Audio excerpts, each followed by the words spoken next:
Friends, आज के इस लेक्चर में हम लोग कवर करने वाले हैं क्लास 10 केमिस्ट्री का दूसरा chapter acid base and salt. तो चलिए अब हम लोग बात करते हैं कि एसिड क्या होता है। एसिड एक ऐसा सब्सटेंस है जो कि एक्वस सोल्यूशन में हाइड्रोजन मतलब H पॉजिटिव आयन का कंसंट्रेशन को बढ़ा दे।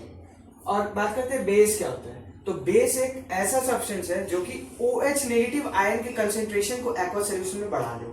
अब एसिड का टेस्ट कैसा होता है? एसिड श्योर होता है, खट्टा होता है। जैसे कि वो सबके घर में होता है नींबू, अगर आप नींबू चाट के देखिएगा तो खट्टा लगता है। क्यों? क्योंकि उसमें एसिड का प्रेजेंस है।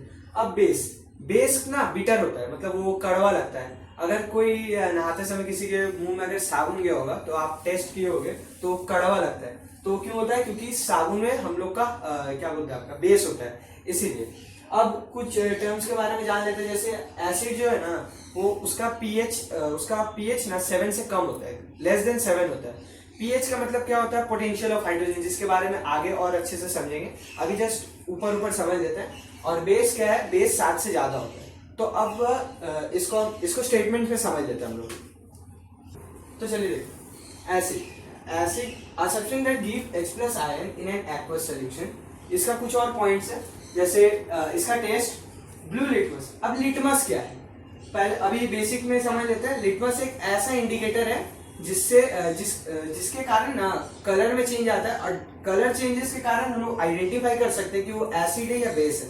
तो अभी सिंपली ये समझते हैं, एसिड ब्लू लिटमस को रेड में कन्वर्ट करता है और उसका पीएच जो होता है वो 7 से कम होता है। कुछ एग्जांपल है, जैसे हाइड्रोक्लोरिक एसिड हुआ, HCl हुआ, H2SO4 सल्फ्यूरिक एसिड और नाइट्रिक एसिड HNO3, और भी बहुत सारे एग्जांपल हो सकते हैं। Base a substance that give OH negative. OH को क्या बोलते हैं? हाइड्रोक्साइड आयन, ठीक है। OH ion in an aqueous solution. इसका एग्जांपल है सोडियम हाइड्रोक्साइड और मैग्नीशियम हाइड्रोक्साइड, और भी बहुत सारे एग्जांपल है। इसका टेस्ट क्या होता है? बिटर, कड़वा होता है। ये रेड लिटमस को ब्लू में कन्वर्ट कर रहा है।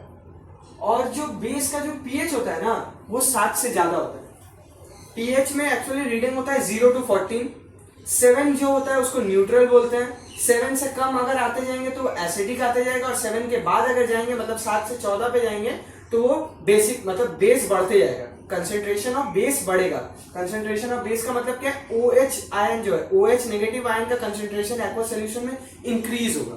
तो अब हम लोग समझेंगे कि इंडिकेटर्स क्या होते हैं। इंडिकेटर्स मतलब जैसे कि ये लिटमस भी एक टाइप का इंडिकेटर ही है, तो उसके बारे में समझेंगे। अगर किसी को नोट करना है तो कर लीजिए। तो हम लोग देखते हैं इंडिकेटर एक ऐसा केमिकल कंपाउंड है जो कि एसिड या बेस के प्रेजेंस में कलर को चेंज करता है। अब हम लोग समझेंगे कितने टाइप के इंडिकेटर्स होते हैं। इंडिकेटर बेसिकली 3 टाइप के होते हैं, नेचुरल, सिंथेटिक और ऑल्फैक्टरी। अब नेचुरल के अंदर और 3 टाइप आता है, जैसे लिटमस हुआ, हाइड्रेंजिया फ्लावर हुआ और टर्मेरिक हुआ। आपके सिलेबस में बस ये लिटमस और टर्मेरिक ज्यादा इंपॉर्टेंट है, इसके बारे में अगर आपको हल्का फुल्का भी पता होगा तो चलेगा। सिंथेटिक में होता है फिनॉक्सिलिन और मिथाइल ऑरेंज। ऑल फैक्ट्री में होता है, ऑल फैक्ट्री बेसिकली हम लोग का नोज है, जो हम लोग स्मेल करते हैं, एसेंस को फील करते हैं, जैसे वो अगरबत्ती वगैरह हुआ या फिर कुछ भी रॉटेन एग वगैरह का जैसे स्मेल होता है वो सब, वो आता है ऑल फैक्ट्री में। अब हम लोग बात करेंगे कि नेचुरल इंडिकेटर और सिंथेटिक इंडिकेटर जो है वो एसिड और बेस के प्रेजेंस में अपने कलर को कैसे चेंज करते हैं, और वो जो चेंज ऑफ कलर है उसको हम लोग कैसे याद कर पाए, उसके लिए मैं बहुत एक कॉमन सा ट्रिक लाया है जो कि सबको याद करके रखता है। तो अब हम लोग उसको समझेंगे। ट्रिक समझने से पहले हम लोग समझ लेते हैं चेंज इन कलर। लिटमस एक पर्पल डाई है जो कि एक प्लांट से एक्सट्रैक्ट किया गया है, जिस प्लांट का नाम है लिचन। अब जब भी ब्लू कलर का लिटमस पेपर में एसिड डाला जाता है तो रेड बन जाता है और रेड ब्लू बन जाता है, मतलब एसिड में रेड होता है, बेस में ब्लू होता है। वैसे ही हाइड्रेंजिया फ्लावर ब्लू कलर का होता है, एसिड में ब्लू हो जाता है, ब्लू का ब्लू ही रहता है, और जब उसमें बेस डाला जाता है तो पिंक कलर हो जाता है।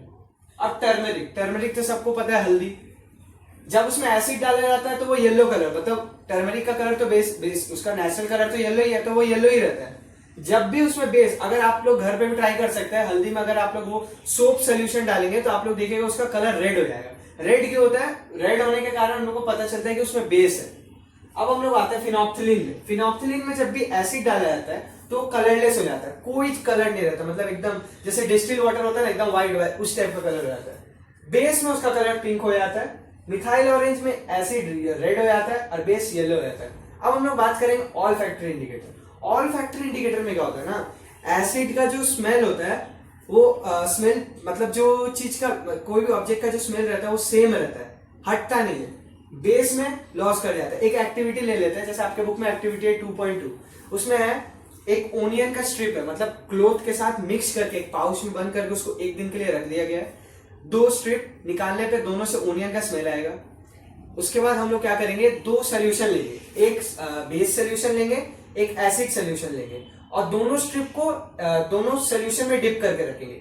डिप करने के बाद क्या होगा, जब हम लोग एसिड वाले सोल्यूशन से वो ओनियन स्ट्रिप को निकालेंगे तब हम लोग को उसका स्मेल सेम ओनियन का ही स्मेल आएगा। बट जब बेस से निकालेंगे ना तो कोई स्मेल नहीं आएगा। कोई स्मेल नहीं आना क्या इंडिकेट कर रहा है कि वो बेस है। बेस सोल्यूशन में जब भी कोई चीज डालेंगे तो उसमें से स्मेल हट जाता है। क्यों हटता है, क्योंकि बेस है, और बेस में लॉस ऑफ स्मेल होता है, और एसिड में स्मेल सेम रहता है, रिटेन, चेंज नहीं होता है। अब हम लोग आगे बढ़ेंगे ट्रिक की तरह। अगर किसी को ये नोट करना है तो कर लो। तो जो ट्रिक का मैं बात कर रहा था उसको समझते हैं। लेवर ट्राई पॉपकॉर्न विथ मेयर, ये कॉमन सा ट्रिक है। इसका मतलब क्या है, लेवर, एल का मतलब है लिटमस, बी का मतलब है ब्लू, कलर से जो जो कैपिटल से लिखा हुआ है उसको पहले देखेंगे, स्मॉल लेटर्स को भूल जाए। एल का पहला लेटर, सबका पहला लेटर डिनोट कर रहा है इंडिकेटर्स को, जैसे लेवर का एल डिनोट कर रहा है लिटमस को, ट्राई का टी डिनोट कर रहा है टर्मेरिक को, पॉपकॉर्न का पी डिनोट कर रहा है फिनोप्थिलीन को, विथ को इग्नोर करना है, विथ से कुछ नहीं आता है, मेयर का एम डिनोट कर रहा है मिथाइल ऑरेंज को।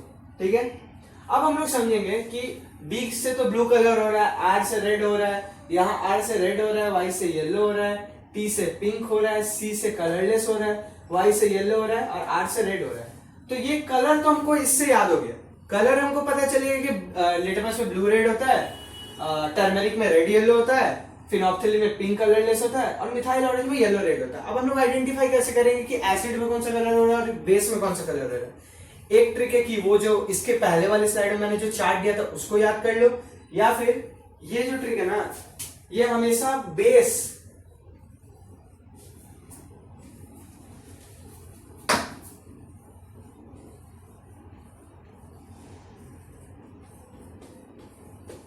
से एसिड की तरफ जा रहा है। अब बेस से एसिड की तरफ का मतलब क्या है, जब लिटमस बेस मतलब लिटमस में बेस रिएक्ट करेगा तो वो ब्लू रहेगा। अब बेस से जब एसिड में जाएगा तो रेड होगा।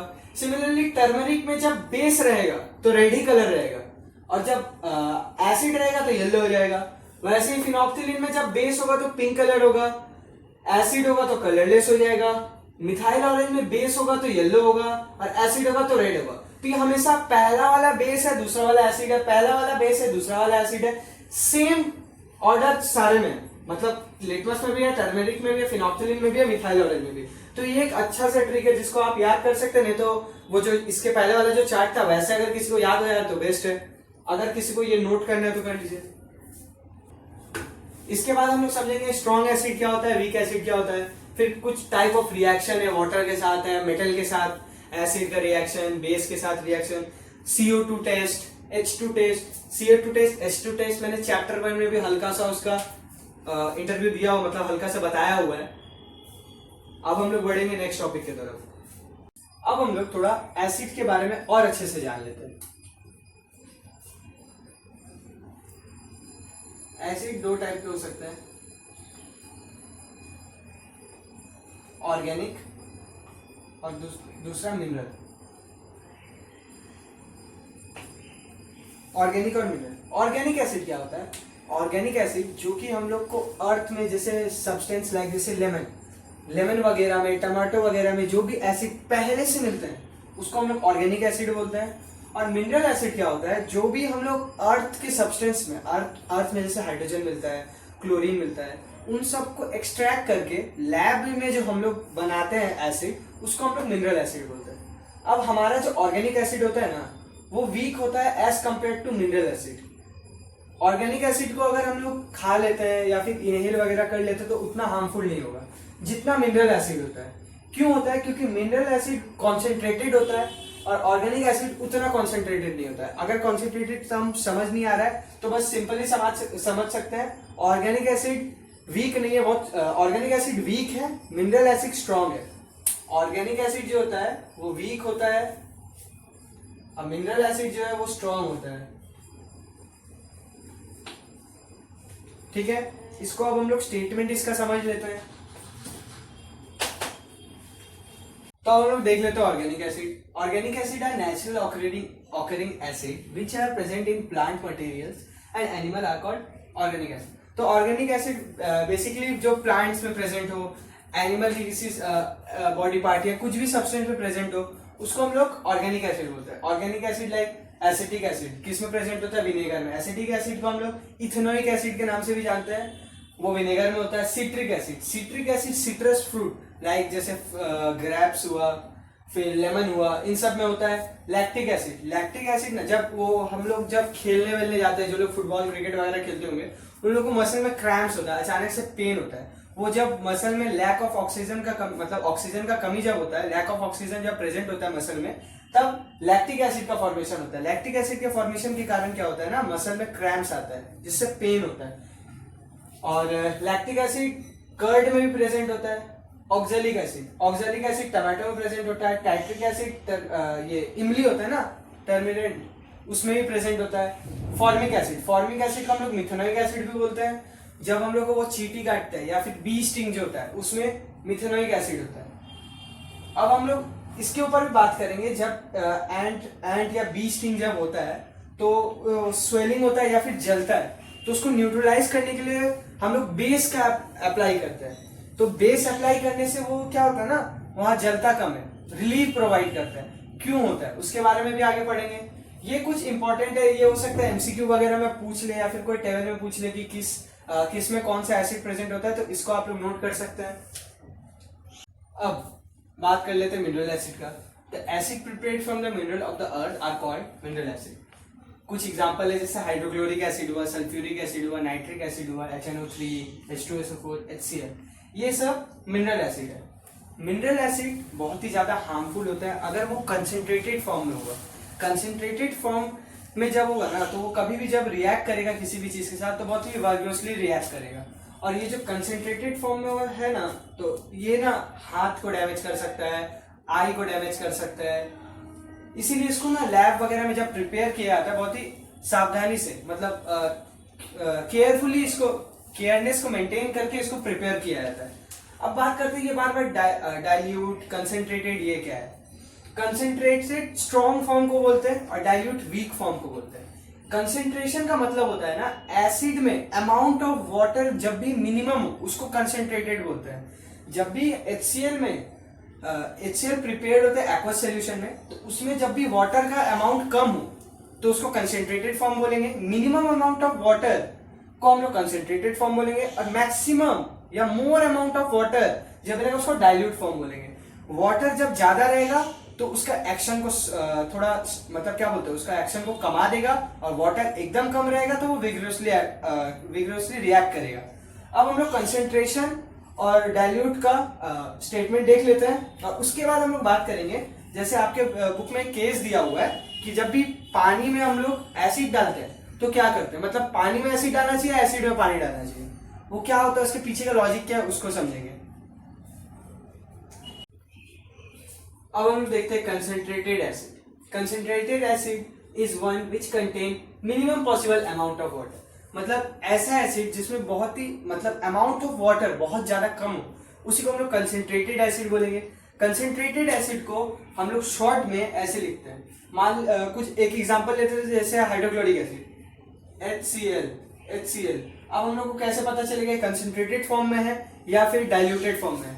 तो कंसेंट्रेटेड रहेगा तो ब्रैकेट में ऐसे CON लिख के ऐसे डॉट देके ब्रैकेट क्लोज हो जाएगा, तो इसका मतलब कंसेंट्रेटेड फॉर्म में है। अब diluted acid is one which contain maximum, एक सेकेंड, मैक्सिमम नहीं यार, मिनिमम होगा, नहीं ठीक है। डाइल्यूटेड में सबसे ज्यादा अमाउंट ऑफ वाटर होता है और कंसेंट्रेटेड में कम अमाउंट होता है। Diluted acid is one which contain maximum amount of water, जिसमें बहुत ज्यादा पानी, ज्यादा वाटर होगा तो वीक हो जाएगा। और डाइल्यूट को कैसे लिखता है, ऐसे मान लीजिए HCl ही ले लेते हैं और डाइल्यूट फॉर्म में रहेगा तो ऐसे, तो इसका मतलब कंसेंट्रेटेड फॉर्म है, इसका मतलब डाइल्यूटेड फॉर्म है।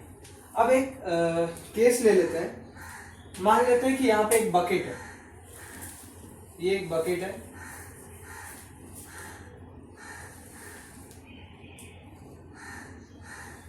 ठीक है, ये एक बकेट है। अब इसमें हम लोग को एसिड और वाटर मिक्स करना है, तो हम लोग पहले क्या करेंगे, एसिड डालेंगे फिर पानी डालेंगे।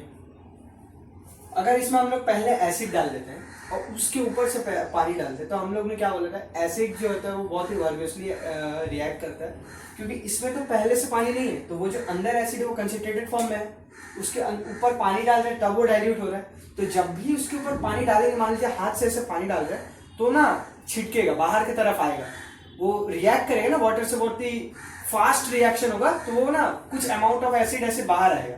तो बाहर आने के कह रहे हैं हम लोग का हाथ में बर्न आ सकता है, आइस पे पड़ा तो आई डैमेज हो सकता है। तो इसीलिए हम लोग क्या करेंगे ना, पहले वाटर डाल देंगे, मतलब यहाँ पे पहले वाटर रहेगा,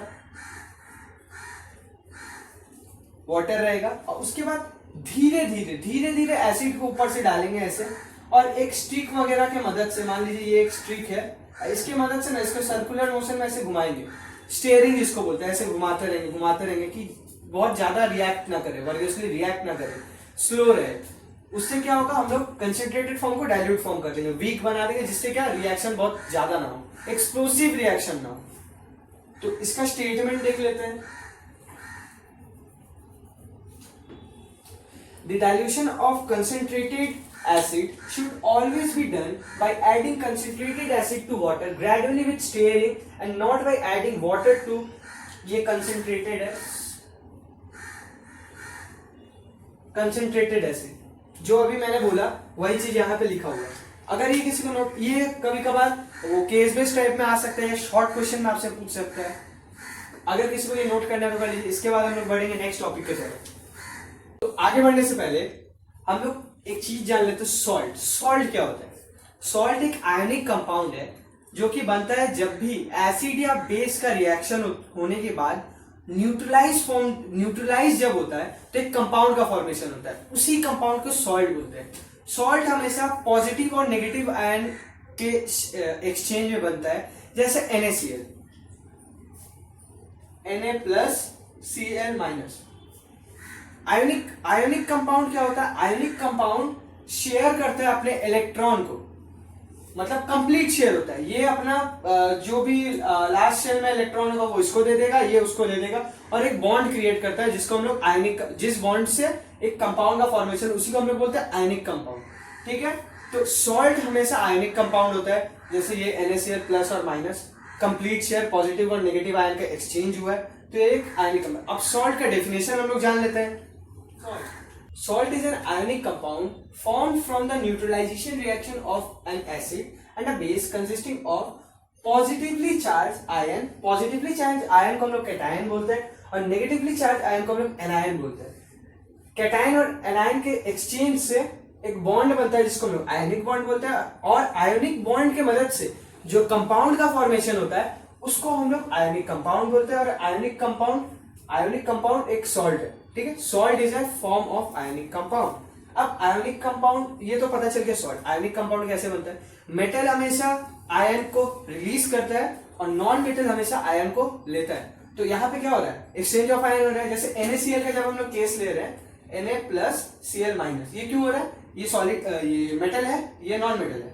नॉन मेटल क्या कर रहा है? आयन दे रहा है। आयन दे रहा है तो प्लस का चार्ज, ये ले रहा है तो ये नेगेटिव चार्ज, माइनस का चार्ज, मतलब ये कैटायन, ये एनायन। ठीक है, अब हम लोग बढ़ेंगे मेटल का जो प्रॉपर्टीज है उसके बारे में अब हम लोग स्टडी करेंगे। ठीक है, प्रॉपर्टीज का बात कर लेते हैं। पहला प्रॉपर्टी जो है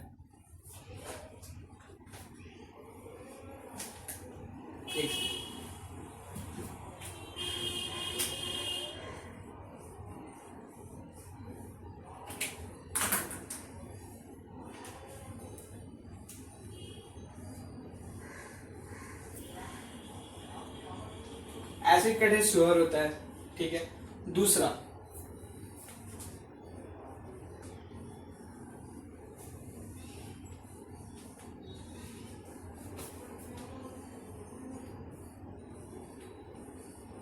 ब्लू लिटमस को रेड करता है। और एसिड ना, क्योंकि एसिड के पास चार्ज होता है, पॉजिटिवली चार्ज होता है, इसलिए एसिड सॉल्यूशन में इलेक्ट्रिसिटी को कंडक्ट कर सकता है। ठीक है,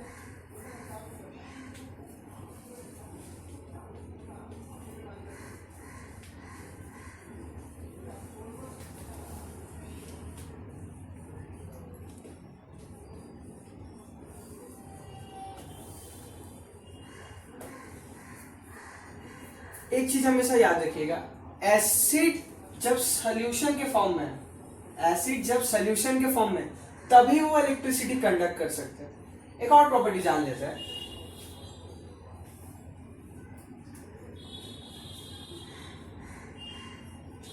acid react with metal to give hydrogen gas. इसका मतलब क्या, एसिड जब भी मेटल के साथ रिएक्ट करता है ना तो हाइड्रोजन गैस निकलता है। अब हम लोग बात करते हैं कैसे, इसका जनरल फॉर्म ऐसे लिख सकते हैं, एसिड प्लस मेटल, एसिड में सॉल्ट का फॉर्मेशन होगा और हाइड्रोजन गैस निकलेगा, ठीक है। अब इसको और थोड़ा डिटेल में कुछ एग्जांपल एक्टिविटीज की मदद से इसको समझते हैं। अगर किसी को ये नोट करना है तो कर लो। तो एक एग्जांपल, ये इसका जनरल फॉर्म है, जेएफ का मतलब कोई गलत नहीं हो सकता, जनरल फॉर्म होता है। एक एग्जांपल ले लेते हैं, जिंक। जिंक जब रिएक्ट करता है सल्फ्यूरिक एसिड के साथ तो क्या बनाता है, ये मेटल है, जिंक एक मेटल है, और H2SO4 जो है ये एक एसिड है, ये एक्वस सॉल्यूशन है और ये सॉलिड फॉर्म में रहेगा। तो प्रोडक्ट क्या बनेगा, जनरल फॉर्म से क्या पता था, सॉल्ट, तो ZnSO4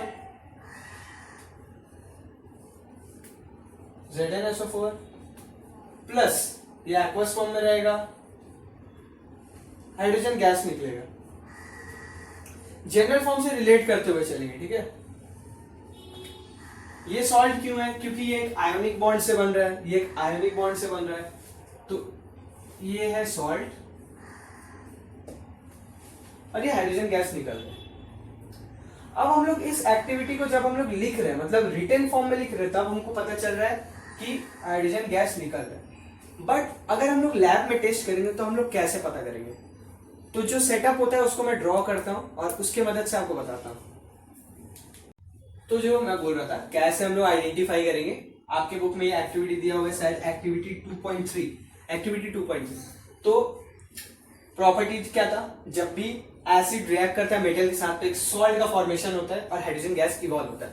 ये इक्वेशन से पता चल गया। अब हाइड्रोजन गैस इवॉल्व हो रहा है कैसे बन, ये सेटअप है।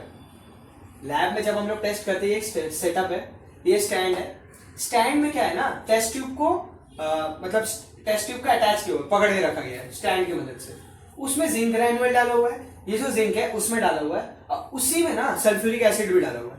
तो उससे क्या हो रहा है, हाइड्रोजन गैस का बबल इवॉल्व हो रहा है। अब हम लोग अगर इस टेस्ट ट्यूब को कॉर्क, ये कॉर्क है, इसको हम लोग बंद करके रखें, अगर कॉर्क हटा देंगे तो वो बबल हट जाएगा, क्योंकि कलरलेस हो जाएगा ना, हाइड्रोजन का जो बबल होता है वो कलरलेस है, थोड़ी उतना विजिबल होगा। इसीलिए एक पाइप के हेल्प से हम लोग ने सोप सोल्यूशन के अंदर डाला है। क्यों डाला है, सोप सोल्यूशन के अंदर से जब गैस पास होगा तो बबल फॉर्मेशन करेगा, और जब बबल ऊपर की तरफ इवॉल्व होगा ना, तो हम लोग कैंडल जब भी लेके जाएंगे, इस चीज को मैंने चैप्टर 1 का जो वीडियो है उसमें भी बता रखा है, कैंडल को जब सामने लेके जाएंगे तो स्पार्क, मतलब वो क्या बोलते हैं, बर्स्ट टाइप का होगा पॉप साउंड के साथ, और थोड़ा कुछ अमाउंट ऑफ लाइट निकलेगा, लाइट का मतलब वो स्पार्क निकलेगा। तो भाई जब बर्निंग ऑफ, जब भी हाइड्रोजन गैस बर्न होगा ना तो एक पॉप साउंड क्रिएट होगा। पॉप साउंड से हम लोग आइडेंटिफाई कर पाएंगे कि उसमें हाइड्रोजन गैस है।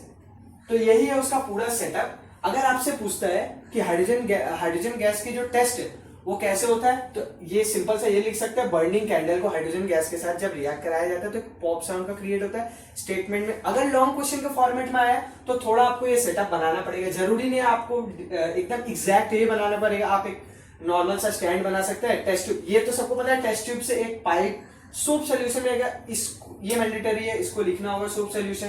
नहीं तो एग्जामिनर बोल काट ही सकता है कि विदाउट सोप सोल्यूशन बबल कैसे ऊपर जा रहा है, ठीक है, क्योंकि नॉर्मल वाटर से तो ऐसे होगा नहीं। तो अगर किसी को ये नोट करना है तो कर लो। फिर बढ़ेंगे नेक्स्ट प्रॉपर्टी की तरफ। अब हम लोग देखते हैं एसिड का 5वां प्रॉपर्टी। जब भी एसिड मेटल कार्बोनेट, कार्बोनेट का मतलब CO3 या फिर बाइकार्बोनेट मतलब HCO3, एसिड जब भी कार्बोनेट या मेटल बाइकार्बोनेट या फिर हाइड्रोजन बाइकार्बोनेट के, हाइड्रोजन कार्बोनेट को ही बाइकार्बोनेट भी बोलते हैं, रिएक्ट करता है तो सॉल्ट का फॉर्मेशन तो करेगा ही, उसके साथ ही साथ कार्बन डाइऑक्साइड गैस का भी फॉर्मेशन होता है और कुछ अमाउंट ऑफ वाटर निकलता है। तो डेफिनेशन क्या बोल रहा है, acid react with metal carbonate और metal hydrogen carbonate to form carbon dioxide gas. तो इसमें भी अब हम लोग कैसे बोल सकते हैं, कार्बन डाइऑक्साइड गैस इक्वेशन के फॉर्म में तो समझ आ रहा है। CO2 का भी कुछ टेस्ट होता होगा, कुछ एग्जाम्पल, जैसे अगर मान लीजिए कोई केमिकल रिएक्शन हो रहा है उसमें, तो अगर हम लोग ऐसे CO2 गैस बना दे रहे हैं बैलेंस करने के लिए, तो हम लोग को पता चले CO2 गैस रिलीज हो रहा है। लेकिन लैब में तो वैसे पता नहीं चलेगा, लैब में तो हम लोग को एक गैस विजिबल होगा, अब हम लोग को आइडेंटिफाई करना होगा कौन सा गैस है। जैसे अगर हाइड्रोजन होगा तो पॉप साउंड। CO2 टेस्ट, अब हम लोग बात करेंगे CO2 टेस्ट कैसे होता है कुछ एग्जांपल्स को लेके, ठीक है। अगर इसको किसी को नोट करना है इस प्रॉपर्टी को, तो कर लीजिए। तो अब हम लोग एक एग्जांपल लेते हैं, सोडियम बाइकार्बोनेट। सोडियम बाइकार्बोनेट का फॉर्मूला होता है Na2CO3। जब रिएक्ट करता है HCl के साथ तो बनाएगा क्या, सॉल्ट बनाएगा। कॉमन सॉल्ट क्या होता है, NaCl, और क्या करेगा, CO2 गैस निकालेगा और वाटर निकालेगा, ठीक है। अब हम लोग देखते हैं केमिकल रिएक्शन बैलेंस है कि नहीं। यहाँ पे Na2 था, यहाँ Na1 है, तो यहाँ पे 2 लगा देते हैं, तो क्लोरीन क्या हुआ, 2 हो गया, तो यहाँ पे भी 2 लगा देते हैं। अब क्लोरीन और ये तो बैलेंस हो गया। अब देखते हैं हाइड्रोजन, हाइड्रोजन 2 है, यहाँ पे हाइड्रोजन 2 है, कार्बन 1 है, कार्बन 1 है, ऑक्सीजन 3 है, 2 और 1 3, तो ये बैलेंस केमिकल इक्वेशन है। तो जब भी अब हम लोग जाएंगे ये कार्बन डाइऑक्साइड गैस कैसे निकल रहा है, कैसे प्रूव करेंगे, इसमें भी बढ़ेंगे। एक और एग्जांपल ले लेते हैं, आपका बुक का एग्जांपल लेते हैं, सोडियम बाइकार्बोनेट वाला ले लेते हैं, NaHCO3। जब HCl के साथ रिएक्ट हो रहा है तब क्या बनेगा, सेम वही बनेगा, सॉल्ट बनेगा, NaCl CO2 H2, ठीक है। अब इसको भी देख लेते हैं बैलेंस है कि नहीं, Na1 Cl1 हाइड्रोजन 2 हाइड्रोजन 2, ये बैलेंस है, ऑलरेडी बैलेंस, ठीक है।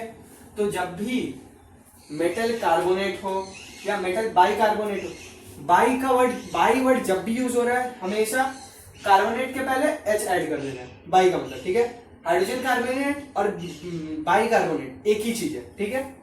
जब भी मेटल कार्बोनेट या मेटल बाइकार्बोनेट रिएक्ट करेगा एसिड के साथ, तो हमेशा याद रखेंगे सॉल्ट, CO2 और H2 का फॉर्मेशन होगा, ठीक है। जनरल फॉर्म याद करने से क्या होगा ना, अगर आपको कोई कंपाउंड के बारे में पता भी नहीं है तो आपको इतना तो पता है कि कार्बन डाइऑक्साइड गैस निकलेगा, H2 गैस निकलेगा, जो बचेगा वो सॉल्ट होगा, तो उसको लिख के आप लोग बैलेंस कर पाएंगे। इसलिए जनरल फॉर्म को याद करना बहुत ही इंपॉर्टेंट है, इसको आप लोग ट्राई करिएगा याद करिएगा रखने का। अब हम लोग आगे बढ़ेंगे CO2 टेस्ट की तरफ, उसको भी एक एग्जांपल से समझेंगे। उससे पहले अगर इसको किसी को नोट करना है तो कर लीजिए। अब हम लोग बात करते हैं कि CO2 कैसे इवॉल्व हो रहा है, हम लोग कैसे पता करेंगे।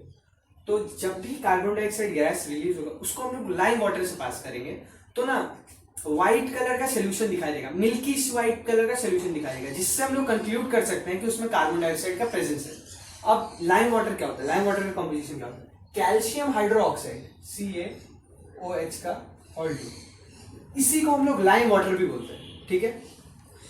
इसमें जब CO2 पास होता है ना, तो ये बनाता है CaCO3 कैल्शियम कार्बोनेट, और वाटर रिलीज होता है, ठीक है। इसका जो कलर हो जाता है वो हो जाता है व्हाइट, ठीक है, मिल्किश व्हाइट भी बोल सकते हैं।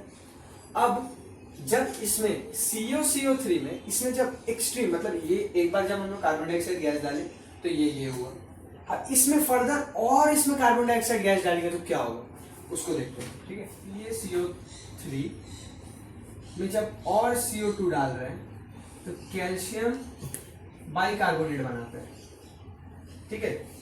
ये कैल्शियम बाइकार्बोनेट बनाएगा, इसका जो कलर होगा वो कलरलेस हो जाएगा, क्यों, ये डिसॉल्व हो जाता है, सल्यूबल है, वाटर में सल्यूबल है। अब देख लेते हैं बैलेंस है कि नहीं, का स्टेट लिख लेते हैं, ये एक्वस फॉर्म में होगा, गैस फॉर्म में होगा, ये एक्वस फॉर्म में होगा, और ये लिक्विड फॉर्म में होगा, ठीक है। अच्छा, ये होल 2 हो जाएगा, यहाँ पे ये होल 2 हो जाएगा। अगर इसको हम लोग टेस्ट ट्यूब की मदद में समझे, तो अगर हम लोग अगर यहाँ पे 3 टेस्ट ट्यूब ले ले, test tube 1, test tube 2, ABCD नाम दे देते हैं, ठीक है।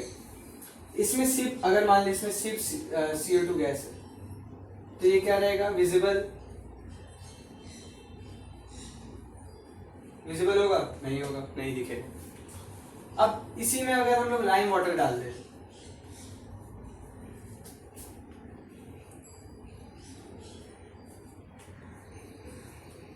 लाइम वाटर में अगर CO2 डाल दें तो ये व्हाइट कलर दिखेगा, ठीक है। ये विजिबल या कलरलेस दोनों बोल सकते हैं। अब हम लोग ने अभी बताया, रिएक्शन से भी देखा कि जब लाइम वाटर में हम लोग कार्बन डाइऑक्साइड गैस पास करा रहे हैं तो कैल्शियम कार्बोनेट का फॉर्मेशन हुआ है, और कैल्शियम कार्बोनेट में फर्दर और कार्बन डाइऑक्साइड गैस डाल रहे हैं तो कैल्शियम बाइकार्बोनेट का फॉर्मेशन हो रहा है, और कैल्शियम बाइकार्बोनेट सोल्यूबल होता है पानी में, वो पानी से डिसॉल्व हो जाएगा, और इसमें भी ये भी कलरलेस हो जाएगा, कलरलेस हो जाएगा। मतलब इसमें हम बात कर रहे हैं, ठीक है, CO3 हॉल्ट होगा। अगर आगे वाला रिएक्शन जो मैंने बताया वो अगर बैलेंस होगा तो उसको बैलेंस कर लीजिएगा, ये कलरलेस होगा, ठीक है। ये हुआ आपका CO2 टेस्ट। अगर ये किसी को नोट करना है तो कर लो, फिर बढ़ेंगे नेक्स्ट टॉपिक की तरफ। एक एक्सेप्शन का बात कर लेते हैं पहले, ठीक है। हम लोग बोले कि जब भी एसिड को मेटल के साथ रिएक्ट कराएंगे तो हाइड्रोजन गैस का इवॉल्व होगा, जो आपका 4th प्रॉपर्टी था। इस प्रॉपर्टी के पहले वाले प्रॉपर्टी का मैं बात कर रहा हूँ। तो एक एसिड है, नाइट्रिक एसिड, HNO3, HNO3। ये जब भी मेटल के साथ रिएक्ट करेगा ना, ये हाइड्रोजन गैस इवॉल्व नहीं करेगा, बस 2 ही केस में करेगा। जब ये मैंगनीज के साथ रिएक्ट कर रहा हो तब करेगा, जब ये मैंगनीज के साथ रिएक्ट कर रहा हो तब करेगा, और जब ये मैग्नीशियम के साथ रिएक्ट कर रहा हो। अच्छा, ये दोनों अलग अलग है।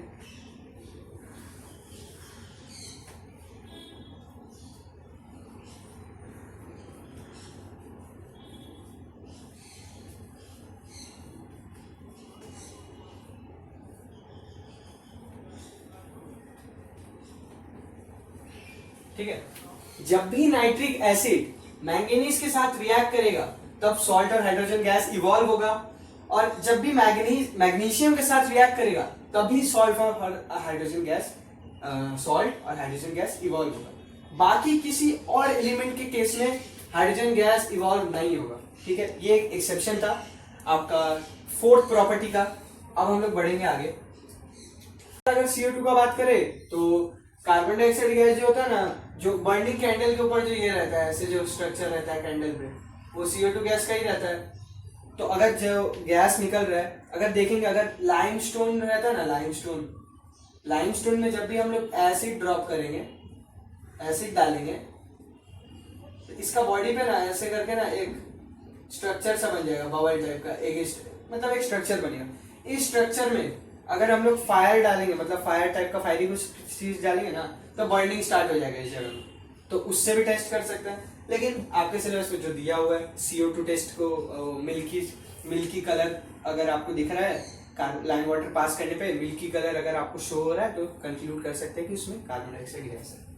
अब हम लोग 6th प्रॉपर्टी की तरफ बढ़ेंगे।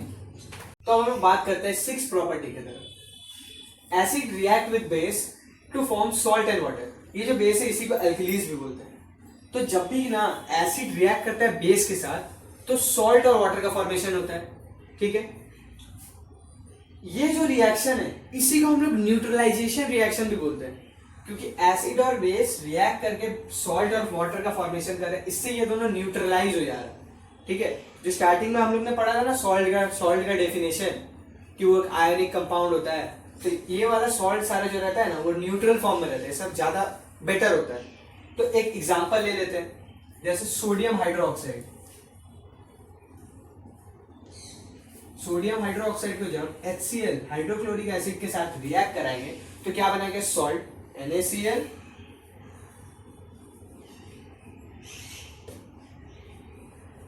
और वाटर निकलेगा, H2 ऑक्सीजन NaCl बैलेंस, ठीक है। तो ये हुआ property of six property of acid कि जब भी एसिड रिएक्ट करता है बेस के साथ तो बनाता है सॉल्ट और वाटर। ठीक है, अब हम लोग देखते हैं कि न्यूट्रलाइजेशन रिएक्शन, जैसे मैंने बोला जब भी बेस और एसिड रिएक्ट करता है तो सॉल्ट और हाइड्रोजन गैस वाटर का फॉर्मेशन होता है, इसी रिएक्शन को हम लोग न्यूट्रलाइजेशन रिएक्शन बोलते हैं। अब हम लोग न्यूट्रलाइजेशन रिएक्शन के स्टेटमेंट को देख लेते हैं। देख लें neutralisation reaction, when an acid and a base react to form water and salt and involve the combination of H plus H positive ion and OH negative ion to generate water। जो last में हम लोग का H2O निकल रहा था वो H positive और OH मतलब यहाँ दो H है ना, तो उसी के कॉम्बिनेशन से वाटर बनता है, उसी को हम लोग न्यूट्रलाइजेशन रिएक्शन। अगर इसको किसी को नोट करना है तो पढ़ ले। फिर हम लोग बढ़ेंगे 7th प्रॉपर्टी की तरफ।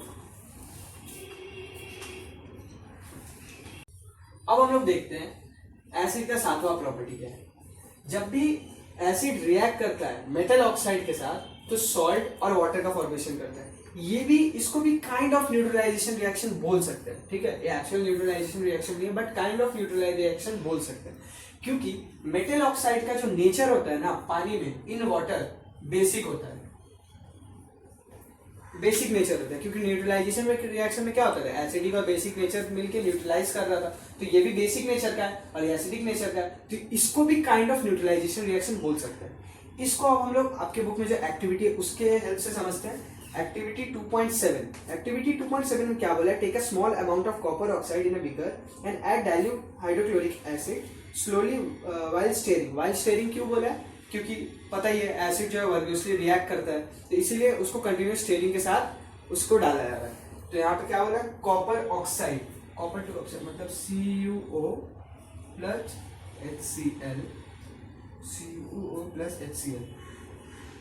तो यहाँ पे मेटल, ये मेटेलिक ऑक्साइड है, ये एसिड है, तो मेटेलिक ऑक्साइड जब एसिड के साथ रिएक्ट कर रहा है तो क्या बनेगा, सॉल्ट बनाएगा, तो सॉल्ट हो जाएगा हम लोग का CuCl2 और रिलीज क्या होगा, वाटर। अब हम लोग देखते हैं बैलेंस है कि नहीं। यहाँ पे हाइड्रोजन 2 है, यहाँ पे 2 है, क्लोरीन 2 है, तो ये अब बैलेंस है। ठीक है, अब इसमें बोल रहा है note the colour of the solution. ठीक है, कॉपर ऑक्साइड का जो कलर है ना वो ब्लैक है, ये ब्लैक है, लेकिन ये जो एक्वस सोल्यूशन यहाँ पे बन रहा है, इस सोल्यूशन का कलर क्या हो रहा है ना, ब्लू ग्रीन या फिर हाँ ब्लू ग्रीन, ब्लू ग्रीन हो जाएगा। अब हम लोग बात करते हैं ब्लू ग्रीन कलर क्यों हो रहा है।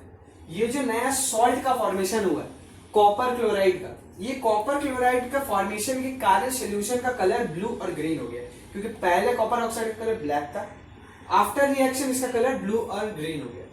इसी में एक और एग्जांपल ले लेते हैं, एग्जांपल नहीं एक और चीज बता देते हैं। जब भी नॉन मेटेलिक ऑक्साइड रिएक्ट करता है बेस के साथ तो वो भी सॉल्ट और वाटर बनाता है, लेकिन जो नॉन मेटेलिक ऑक्साइड होता है ना वो बहुत ही एसिडिक इन नेचर होता है, वो वाटर में बहुत ही एसिडिक होता है। ठीक है, तो उसका भी जनरल फॉर्म नोट कर लीजिए।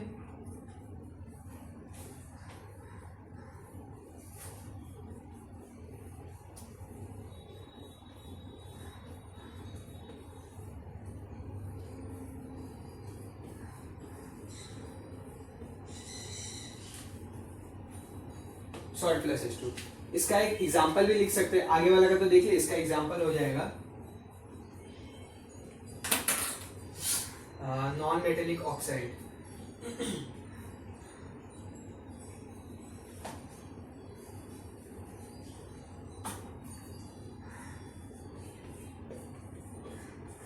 कैल्शियम हाइड्रोक्साइड, ये बेस है, नॉन मेटेलिक ऑक्साइड हो गया carbon dioxide, non metallic oxide. जब बेस रिएक्ट कर रहा है नॉन मेटेलिक ऑक्साइड के साथ, ये एसिड नहीं होगा, ये बेस होगा, सॉरी ये बेस होगा। जब नॉन मेटेलिक ऑक्साइड रिएक्ट कर रहा है बेस के साथ तो सॉल्ट बना रहा है, तो सॉल्ट हो जाएगा हम लोग का calcium carbonate CaCO3 plus H2। ये उसका एग्जांपल है। बैलेंस है कि नहीं, 2 और 2 4, 3 1 4 कैल्शियम है, हाँ बैलेंस। तो अगर ये किसी को नोट करना है तो कर लीजिए। फिर हम लोग बढ़ेंगे आखिरी कुछ प्रॉपर्टीज की तरफ एसिड का।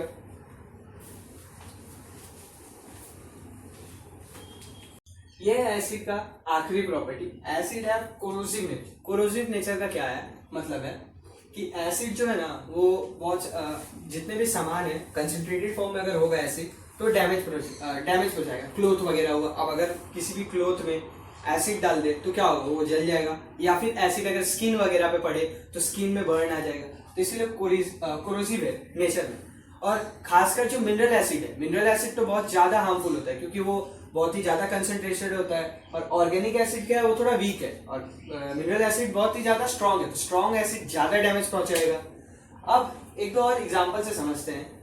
अचार जो होता है पिकल, ठीक है, उसको हम लोग मेटल जार में क्यों नहीं रखते हैं? उसको हम लोग देखते हैं ना, वो कांच वगैरह के ग्लास वाला जो जार होता है उसमें रखते हैं, मेटल में क्यों नहीं रखते? क्योंकि पिकल में एक टाइप का एसिड होता है जो एसिड मेटल के साथ रिएक्ट करके उसमें टॉक्सिक सब्सटेंस कुछ प्रोड्यूस कर देगा, जिससे हम लोग का हेल्थ खराब हो सकता है। ठीक है, और एक एग्जांपल ले सकते हैं, जैसे कि आपका वो क्या बोलते हैं,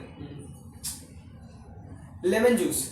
लेमन जूस को अगर हम लोग कॉपर का जो यूटेंसिल, कॉपर का अगर कोई आपके पास ग्लास हुआ या फिर बॉटल वगैरह हुआ, उसमें अगर हम लोग लेमन जूस को बना के, लेमन जूस बनाने के बाद अगर उसमें डालते हैं तो कुछ टाइम बाद अगर उसका कलर देखें तो ब्लू कलर हो जाएगा। क्यों? क्योंकि वो बहुत ही ज्यादा हार्मफुल हो गया है, टॉक्सिक सब्सटेंस उसमें बढ़ गया है। तो इसीलिए कभी भी एसिड को मेटल के साथ नहीं रखना चाहिए, क्योंकि वो बहुत जल्दी रिएक्ट करता है। ठीक है, तो यही था लास्ट प्रॉपर्टी, अगर इसको किसी को नोट करना है तो कर लीजिए। अब बढ़ेंगे नेक्स्ट टॉपिक की तरफ। तो हम लोग बात करते हैं कि सारे एसिड में कॉमन क्या होता है।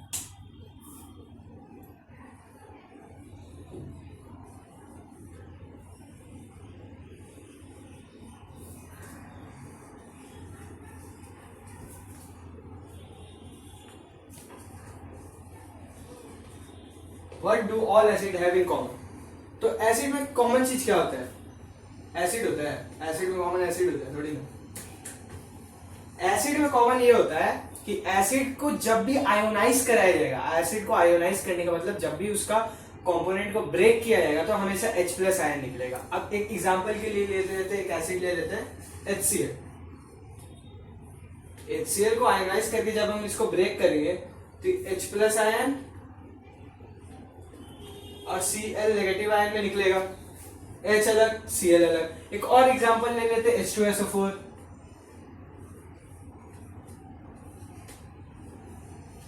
तो H अलग, H पॉजिटिव आयन अलग निकला और SO4 अलग निकला। तो एसिड में कॉमन होता है ना कि वो H+ आयन को रिलीज करे। ठीक है, एसिड में ये कॉमन होता है। अगर किसी को ये नोट करना है तो कर लो।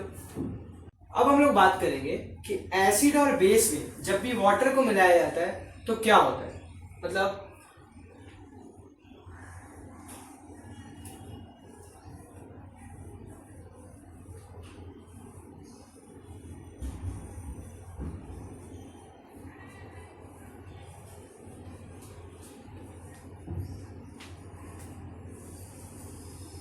एसिड और एक बेस,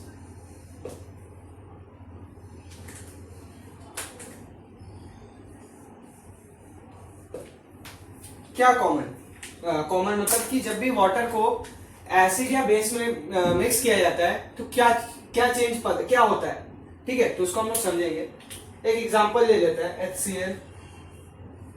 HCl में जब वाटर का एडिशन हो रहा है तो क्या होता है, जब भी एसिड में वाटर मिलेगा तो हाइड्रोनियम आयन का प्रोडक्शन होगा। हाइड्रोनियम आयन क्या होता है, H3O प्लस Cl अलग निकल जाएगा, 2 1 3 और O ये बैलेंस्ड है। अगर ऐसे ही एक और केस ले लेते हैं, बस H+ आयन में अगर वाटर का एडिशन हो रहा है H2O तो ये भी वही बनाएगा H3O। ठीक है, अब हम लोग देखते हैं बेस में, ये हो गया एसिड का बेस। अब हम लोग बात करते हैं बेस का। NaOH ये एक स्ट्रॉन्ग बेस है, सोडियम हाइड्रोक्साइड। इसको जब वाटर में डाल रहे हैं तो क्या होगा ना, सोडियम अलग हाइड्रोक्साइड आयन अलग डिस्प्लेस हो जा रहा है। ये एक टाइप का डिकम्पोजिशन रिएक्शन भी है, क्योंकि एक कंपाउंड 2 में ब्रेक हो गया तो डिकम्पोज हो गया। ये एक एग्जांपल है। कुछ एग्जांपल आपके बुक का, ये भी बुक का ही था, एक दो और ले लेते हैं। पोटेशियम हाइड्रोक्साइड KOH,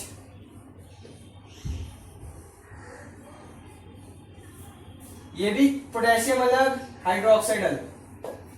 अब ना ये सारा ना स्ट्रॉन्ग बेस है, जब भी बेस को पानी में डालते हैं ना तो एक्सप्लोज करता है, ये दोनों अलग हो जाता है। जैसे सोडियम बहुत रिएक्टिव है, उसको पानी में डालते हैं तो देखना बहुत ब्लास्ट वगैरह टाइप का होता है, वैसे जब भी हाइड्रोक्साइड, किसी में मेटल हाइड्रोक्साइड को पानी में डाला जाता है तो वो डिस्प्लेस हो जाता है, अलग हो जाता है। पोटेशियम हाइड्रोक्साइड है तो पोटेशियम अलग, हाइड्रोक्साइड अलग, ठीक है। अब हम लोग बढ़ेंगे नेक्स्ट टॉपिक की तरफ। तो हम लोग एक चीज पे बात करेंगे कि हम लोग ने बोला कि जब भी H+ आयन रिलीज होगा हम लोग समझ लेंगे कि वो एसिड है। तो क्या जो भी कंपाउंड कंटेन करेगा H+ आयन वो एसिड होगा, मतलब जिसमें भी H+ आयन होगा वो एसिड होगा। अब इसको हम लोग टेस्ट कैसे करेंगे? हम लोग कैसे टेस्ट करेंगे कि बहुत सारा, जैसे वो बहुत सारा एसिड होता है जिसमें हाइड्रोजन आयन होता है बट वो एसिडिक नेचर नहीं है, तो कैसे पता चलेगा? तो एसिड को जब भी वाटर में डालेंगे तो वो H+ आयन रिलीज करेगा, और अगर कोई भी हाइड्रोजन कंटेनिंग सब्सटेंस वाटर में H+ आयन रिलीज नहीं कर रहा है तो एसिड नहीं है, उसको हम लोग एसिड नहीं बोलेंगे। और वाटर में अगर एक सर्किट होता है, लैब में टेस्ट किया जाता है, एक बीकर में वाटर डालने के बाद उसमें एसिड को पास कराया जाता है, और एसिड को पास नहीं, एसिड डाला जाता है, उसमें से इलेक्ट्रिसिटी को ट्राई किया जाता है पास कराने का। इलेक्ट्रिसिटी कब पास होगा? जब उसमें पॉजिटिव आयन मिले, उसको फ्री आयन मिलेगा तभी ना इलेक्ट्रिसिटी पास करेगा। तो उस सेटअप को पहले ड्रॉ कर लेते हैं। तो ये रहा वो circuit. To show all compound containing hydrogen are not acid, जो कि मैंने बोला कि जब भी कोई एसिड होगा, मतलब किसी कंपाउंड में वो कंपाउंड एसिड होगा, तो वो जब भी वाटर में रिएक्ट करेगा ना, तो वो H+ आयन रिलीज करेगा, ठीक है। अब दो एग्जांपल ले लेते हैं, एक हाइड्रोक्लोरिक एसिड ले लेते हैं और एक ग्लूकोज ले लेते हैं। ये हाइड्रोक्लोरिक की जगह हम इसको सल्फ्यूरिक एसिड भी ले सकते थे। अब इस केस में क्या हो रहा है, जब ये नेल्स है, आयरन का नेल है, ये कॉर्क लगा हुआ है, ठीक है, और ये जो सोल्यूशन है ना, ये एसिड का सोल्यूशन है, हाइड्रोक्लोरिक एसिड का सोल्यूशन है। ये सर्किट इसके साथ अटैच किया हुआ है। इस सर्किट में क्या हो रहा है, बल्ब ग्लो कर रहा है, ठीक है। क्यों कर रहा है, रीजन समझने से पहले बीकर, सेकंड बीकर में देख लेते हैं।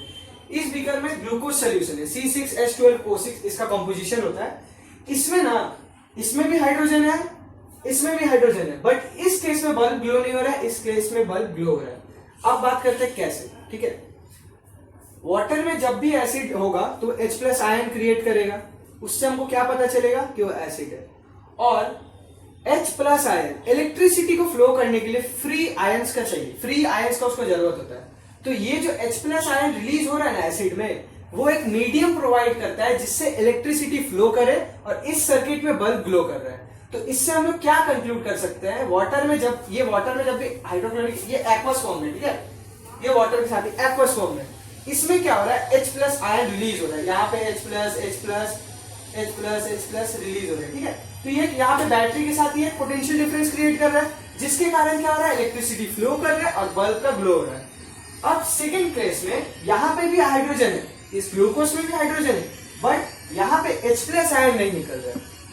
H+ आयन नहीं निकल रहा है बोल के क्या हो रहा है ना, इलेक्ट्रिसिटी पास नहीं हो, इलेक्ट्रिसिटी फ्लो नहीं कर पा रहा है, फ्री आयंस प्रोवाइड नहीं हो रहा है, इसीलिए इस केस में बल्ब ग्लो नहीं हो रहा है।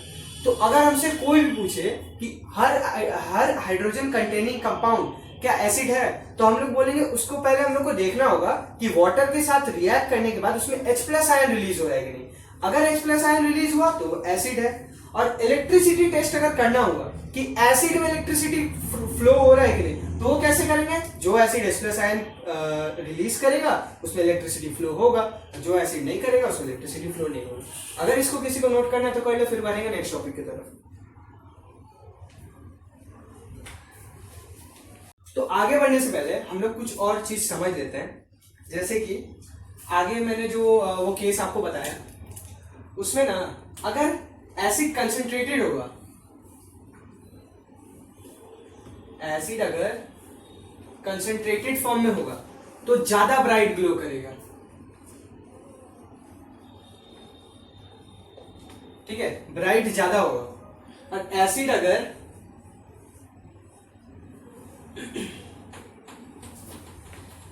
अगर डाइल्यूटेड फॉर्म में होगा तो वो थोड़ा वीक ग्लो करेगा, ठीक है, as compare to concentrated. Concentrated acid ज्यादा ब्राइट ग्लो करता है और डाइल्यूट एसिड थोड़ा कम ग्लो करता है।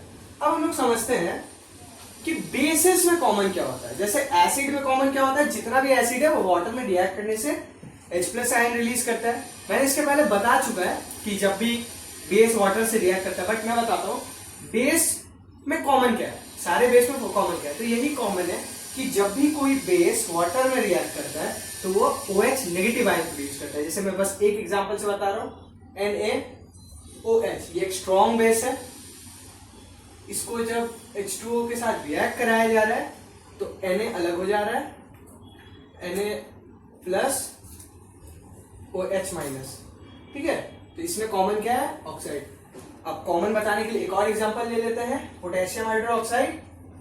इसको भी जब वाटर में रिएक्ट कराएंगे तो पोटेशियम अलग और OH नेगेटिव आयन अलग, तो ये दोनों कॉमन है,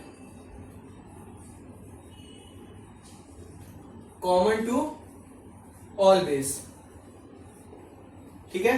किसी को नोट करना है तो कर लो। तो अब हम लोग मिनरल एसिड का यूजेस देख लेते हैं, इंडस्ट्री में क्या क्या इसका यूज है। नाइट्रिक एसिड HNO3 जो है वो यूज होता है फर्टिलाइजर बनाने में। अमोनिया नाइट्रेट, नाइट्रिक एसिड के यूज से एक फर्टिलाइजर का प्रोडक्शन होता है जिसको हम लोग अमोनिया नाइट्रेट बोलते हैं। और एक्सप्लोसिव मतलब बम वगैरह, ये सब एक टाइप का TNT बनाया जाता है नाइट्रिक एसिड से। TNT का फॉर्मूला होता है ट्राई नाइट्रोक्रियोजन।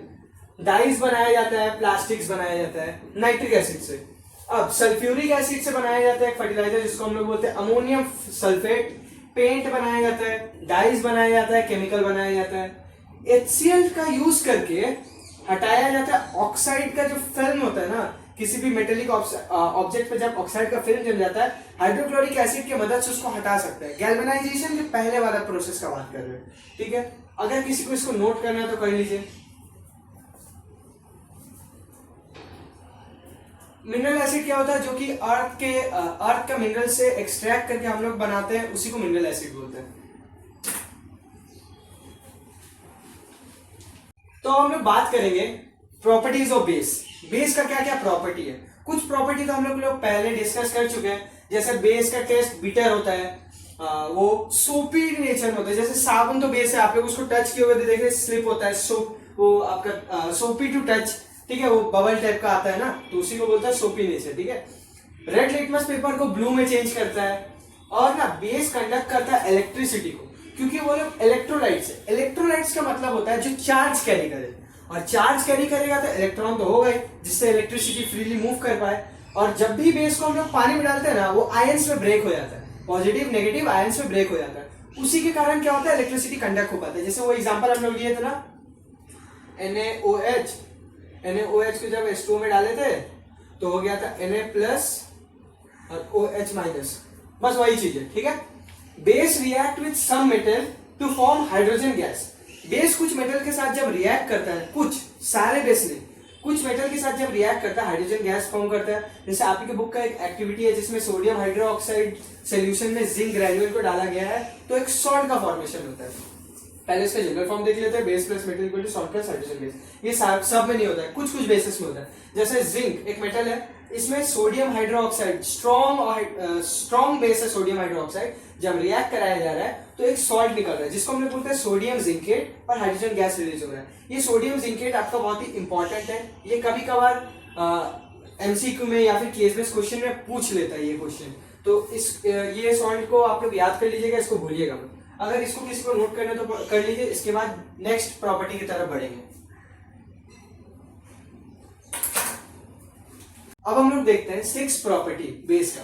बेस जब भी रिएक्ट करता है एसिड के साथ तो एक सॉल्ट का फॉर्मेशन होता है और वाटर, और जब भी बेस और एसिड एक साथ रिएक्ट करे उसको हम लोग किस नाम से जानते हैं, न्यूट्रलाइजेशन रिएक्शन के भी नाम से जानते हैं। तो यहाँ पे एक एग्जांपल देख लेते हैं। जनरल फॉर्म तो सबको पता है, base plus acid equal to salt plus water, इसी को न्यूट्रलाइजेशन रिएक्शन का भी जनरल फॉर्म बोल सकते हैं। तो यहाँ पे एक एग्जांपल लेते हैं, सोडियम हाइड्रोक्साइड रिएक्ट कर रहा है सल्फ्यूरिक एसिड के साथ, H2SO4 के साथ, तो बना रहा है Na2SO4, सोडियम सल्फेट, सॉल्ट और वाटर। ठीक है, ये न्यूट्रलाइजेशन रिएक्शन भी है। न्यूट्रलाइजेशन को समझने के लिए एक और एग्जांपल ले लेते हैं। हम लोग एसिड से H+ आयन को निकाले और बेस से OH नेगेटिव आयन को निकाले, और H+ आयन को एक्वस सोल्यूशन में डालने के बाद उसी में OH नेगेटिव आयन को एक्वस सोल्यूशन में डाल रहे हैं, तो वाटर बन जा रहा है न्यूट्रल फॉर्म में। यहाँ पे देख लेते हैं, from acid H+ ion, from base OH negative ion, इस न्यूट्रलाइजेशन हो रहा है और फॉर्म हो रहा है H2 वाटर का फॉर्म हो रहा है। अगर किसी को नोट करना है तो पढ़ लो। उसके बाद हम लोग बढ़ेंगे 7th प्रॉपर्टी की तरफ।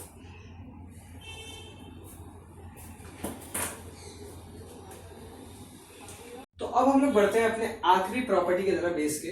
जब भी बेस रिएक्ट करता है नॉन मेटेलिक ऑक्साइड से, तो सॉल्ट और वाटर फॉर्म करता है। ठीक है, ये रहा उसका जनरल फॉर्म, और इसको अब हम लोग एक एग्जांपल के थ्रू समझते हैं। हमेशा एक चीज याद रखिएगा, नॉन मेटल ऑक्साइड जो होता है ना, वो वाटर में एसिडिक होता है, उसका नेचर जो होता है एसिडिक होता है। तो ये जो नॉन मेटल ऑक्साइड है, ये जो नॉन मेटल सॉरी ये बेस है, ये जो नॉन मेटल ऑक्साइड है ना, ये एसिडिक होगा, ये एसिडिक इन नेचर है। ठीक है, ये हम लोग का बेस है, क्योंकि यहाँ पे OH है, OH नेगेटिव आयन है, तो ये बेस है। जब भी बेस रिएक्ट कर रहा है नॉन मेटल ऑक्साइड के साथ, तो सॉल्ट बना रहा है CaCO3 और वाटर रिलीज हो रहा है।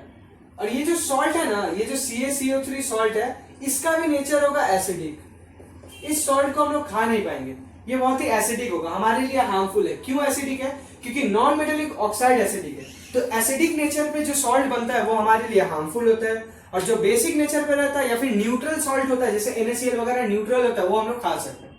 अगर इसको किसी को नोट करना है तो कर ले। उसके बाद हम लोग बढ़ेंगे यूजेस ऑफ बेस की तरफ। तो अब हम लोग बात करते हैं यूजेस ऑफ बेस का। बेस किस किस इंडस्ट्री में, क्या क्या चीज बनाने में, क्या क्या चीज का मैन्युफैक्चरिंग में यूज किया जाता है। हमारा जो सोडियम हाइड्रोक्साइड है NaOH, उसका यूज होता है सोप बनाने में, पेपर बनाने में, और एक टाइप का सिंथेटिक फाइबर होता है जिसको हम लोग रेयॉन बोलते हैं। रेयॉन का बहुत सारा क्लोथ्स वगैरह भी मिलता है। ठीक है, तो ये एक सिंथेटिक फाइबर है। कैल्शियम हाइड्रोक्साइड, जिसको हम लोग स्लेट लाइन भी बोलते हैं, CaOH, उससे ब्लीचिंग पाउडर का प्रोडक्शन होता है। मैग्नीशियम हाइड्रोक्साइड से एंटा एसिड बनता है। एंटा एसिड क्या है? एंटा एसिड स्टोमक में बनने वाले जो एसिड होता है, जो एसिडिटी होता है, हम लोग इनो वगैरह लेते हैं, उसको न्यूट्रलाइज करता है। मैग्नीशियम हाइड्रोक्साइड से एंटा एसिड बनता है, और एंटा एसिड का काम है एसिड को न्यूट्रलाइज करना और स्टोमक को क्योर करना। ठीक है, सोडियम कार्बोनेट से बनता है वॉशिंग सोडा, और पानी का जो हार्डनेस होता है ना, उसको सॉफ्ट करने के लिए सोडियम कार्बोनेट का यूज होता है। सोडियम कार्बोनेट से वॉशिंग सोडा वगैरह बनता है। सोडियम कार्बोनेट का यूज से वाटर को सॉफ्ट कर सकते हैं। सोडियम हाइड्रोजन कार्बोनेट या सोडियम बाइकार्बोनेट से क्या होता है? बेकिंग सोडा का प्रोडक्शन होता है, और बेकिंग पाउडर, और भी बहुत सारा यूज है इसका। अगर इसको किसी को नोट करना है तो कर लो। इसके बाद बढ़ेंगे नेक्स्ट टॉपिक की तरफ। तो पीएच पे बढ़ने से पहले हम लोग ये एक केस देख लेते हैं। Acid do not show acidic behaviour in absence of water. तो इसको हम लोग प्रूव कैसे करेंगे? एक एक्टिविटी की मदद से। 2 टेस्ट ट्यूब ले लेंगे,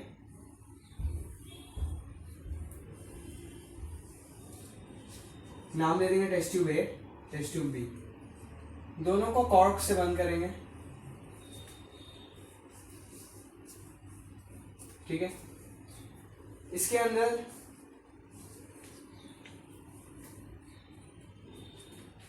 और इसके अंदर, दोनों के अंदर हाइड्रोक्लोरिक एसिड डालेंगे। ठीक है, और ये हाइड्रोक्लोरिक एसिड वाला जो गैस है ना, इसको यहां से पास करवाएंगे एक पाइप के थ्रू। दोनों में लिटमस पेपर लेंगे,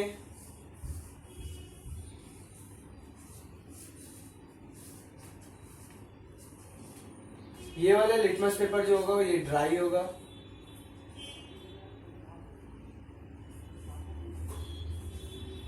और ये मॉइस्ट होगा। अब किस केस में लिटमस पेपर का कलर ब्लू से रेड होगा? हम लोग को पता है कि एसिड हमेशा अपना कलर चेंज दिखाता है, या H+ आयन रिलीज करता है किसमें? वाटर में।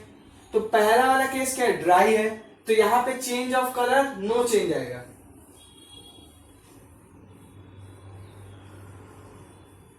No change in colour, no change in colour. First वाले केस में कलर का कोई चेंज नहीं आएगा, इस वाले केस में लिटमस पेपर का कलर रेड हो जाएगा और यहाँ पे ब्लू का ब्लू ही रहेगा। रेड क्यों होगा?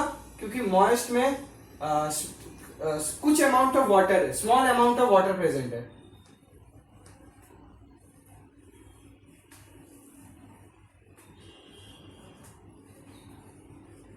और small amount of water present होने के कारण HCl गैस रिएक्ट करके H प्लस आयन छोड़ेगा, जिसके कारण लिटमस का कलर ब्लू से रेड हो जाएगा। इसके मदद से हम लोग कंक्लूड कर सकते हैं कि एसिड अपना acidic behaviour in presence of water में ही शो करेगा।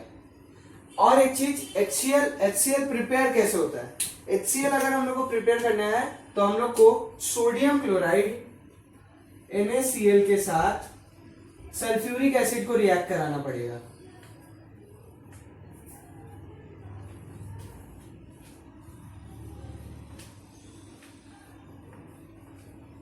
HCl प्रिपेयर करने के लिए सोडियम क्लोराइड और सल्फ्यूरिक एसिड को जब हम लोग रिएक्ट करेंगे तो ये हम लोग का एक सॉल्ट निकलेगा Na2SO4 सोडियम सल्फेट और HCl गैस, HCl रिलीज होगा, HCl एसिड है। इसको बैलेंस कर लेते हैं। अगर किसी को नोट करना है तो कर लो, उसके बाद हम लोग बढ़ेंगे पीएच की तरफ।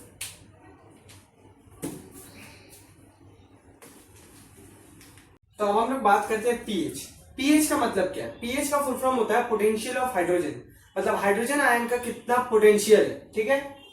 तो और पीएच को मेजर करने के लिए एक स्केल होता है जिसको हम लोग पीएच स्केल बोलते हैं, जिसकी मदद से हम लोग को पता चलता है कि कोई भी सब्सटेंस एसिडिक है या बेसिक है। कैसे पता चलता है? हाइड्रोजन का स्ट्रेंथ की मदद से, पोटेंशियल की मदद से। तो इसका डेफिनेशन देख लेते हैं। The strength of an acid और base is measured on a scale of number called a pH scale. The pH scale has a value of 0 to 40।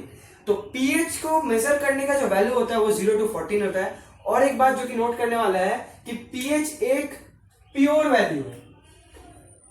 pH is a pure value. Pure value का मतलब क्या है? ये किसी चीज का unit नहीं है, मतलब ऐसा नहीं है कि एसिड का कुछ इतना यूनिट है। ये प्योर वैल्यू, अगर वैल्यू 2 आ रहा है तो उसका pH 2 ही है। ये कोई ऐसा यूनिट वगैरह उस टाइप का नहीं है, प्योर वैल्यू है।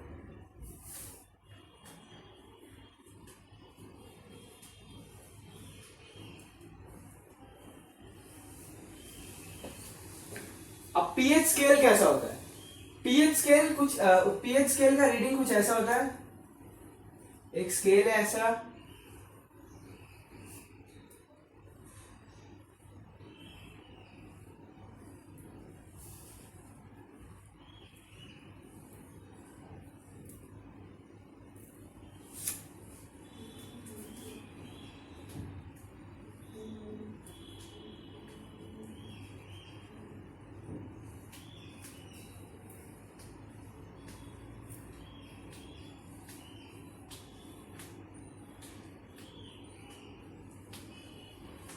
ऐसा पीएच स्केल होता है, ऐसा रीडिंग होता है 0 to 14 का।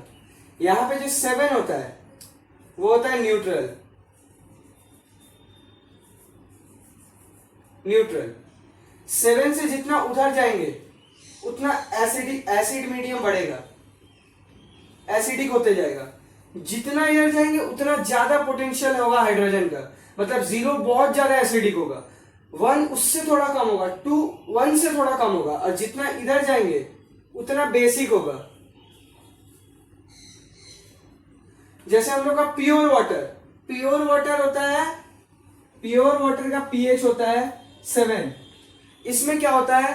H प्लस और OH नेगेटिव का जो आयन है वो इक्वल होता है। जितना H होता है उतना ही OH होता है, इसीलिए वो न्यूट्रल होता है। ठीक है, हम लोग जो कॉमन सॉल्ट वगैरह खाते हैं वो भी लगभग यहीं पे कुछ पॉइंट में आता है। हम लोग का जो ब्लड है वो भी 7.3 और 7.4 ऐसा ही कुछ उसका पीएच होता है। इसको और सारे सब्सटेंस का जो पीएच होता है उसको लेके समझेंगे। स्क्रीन पे मैं पीएच का जो इमेज है उसको भी डाल दूंगा। अब हम लोग पीएच स्केल को और थोड़ा डेप्थ में समझ लेते हैं। ठीक है, इसका जो कलर होता है ना, ये रेड से ऐसे yellow, green, blue, violet, purple ऐसे करके ये बढ़ते जाते हैं। ठीक है, उससे भी हम लोग आइडेंटिफाई कर सकते हैं। पीएच स्केल को हम लोग यूनिवर्सल इंडिकेटर बोलते हैं। यूनिवर्सल इंडिकेटर इसलिए बोलते हैं क्योंकि हर टाइप का एसिड बेस, इससे हम लोग को पता चल जाता है कि वो एसिडिक मीडियम है या बेसिक मीडियम है। अब हम लोग देखते हैं 7 से जितना इधर आएंगे, 7 से जितना पीछे आएंगे, मतलब 0 के तरफ आएंगे, उतना एसिडिक मीडियम बढ़ेगा। 7 पे न्यूट्रल होता है, और 7 से जितना ज्यादा जाएगा उतना एल्कलाइन होता है। एल्कलाइन और बेस दोनों सेम चीज है, बेस को ही एल्कलाइन बोलते हैं। अब हम लोग बात करते हैं स्ट्रॉन्ग एसिड और वीक एसिड का पीएच कैसे आइडेंटिफाई करेंगे। तो जो 7 से 4 या 3.5 तक रहेगा उसको वीक एसिड की कैटेगरी में डालेंगे, और जो 0 से 3.5 के अंदर आएगा उसको स्ट्रॉन्ग एसिड के कैटेगरी में डालेंगे, जैसे कंसंट्रेटेड सल्फ्यूरिक एसिड, ये सब हुआ, ठीक है। वही सेम चीज इधर होगा, इधर वीक एसिड या वीक एल्कलाइन रहेगा 11 पे, 7 से लेके, और उसके बाद जितना वो स्ट्रॉन्ग एल्कलाइन होगा। स्ट्रॉन्ग एल्कलाइन जैसे सोडियम हाइड्रोक्साइड जो वो बहुत ही स्ट्रॉन्ग बेस है, तो वो 14 की तरफ होगा। अब जितना 7 से 0 की तरफ जाएंगे उतना H+ आयन का कंसेंट्रेशन बढ़ेगा, और जिधर H+ आयन का कंसेंट्रेशन बढ़ेगा उधर OH नेगेटिव आयन का कंसेंट्रेशन कमेगा।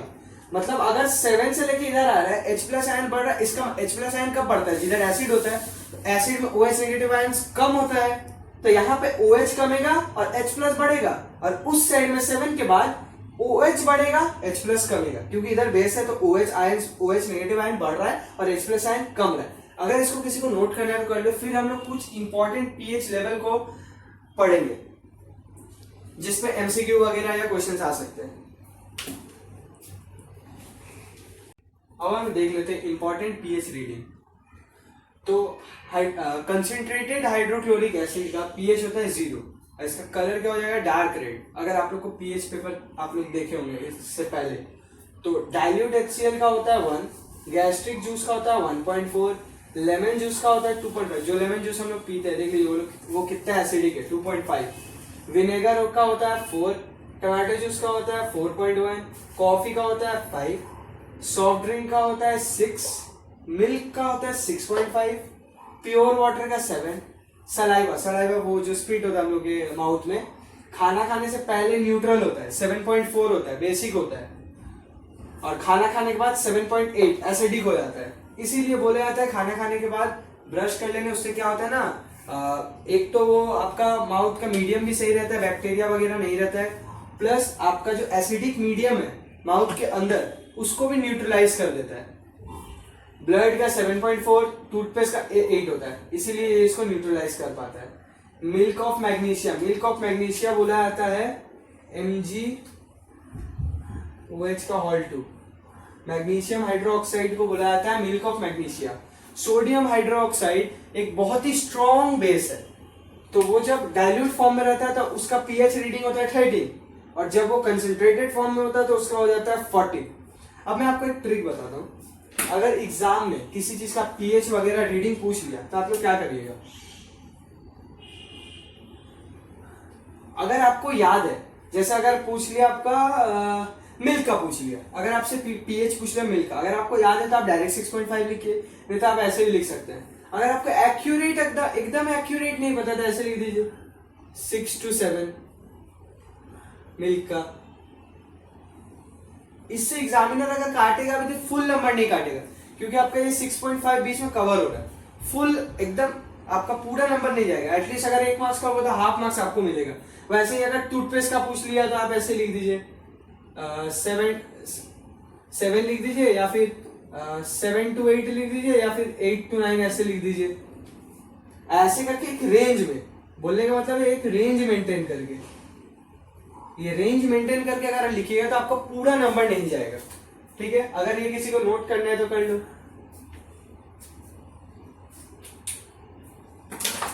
इसके बाद हम लोग बढ़ेंगे पीएच का डेली लाइफ में क्या क्या यूज है, और कुछ केस को भी देखेंगे। अब हम देखते हैं importance of pH in daily life.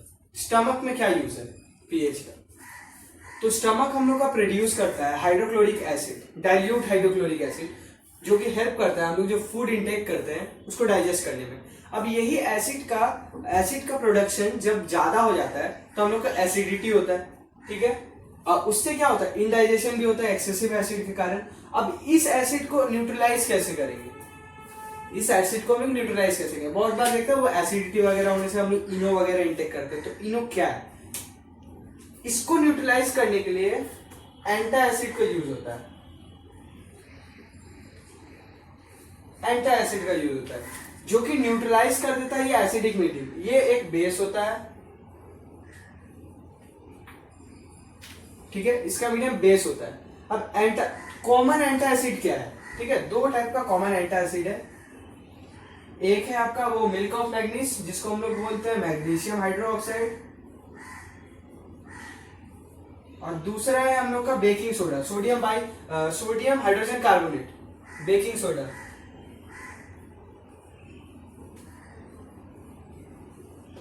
ये दो कॉमनली एंटा एसिड्स है जिसका यूज होता है, ठीक है। ये क्या करता है, न्यूट्रलाइज करता है, neutralise the acidic medium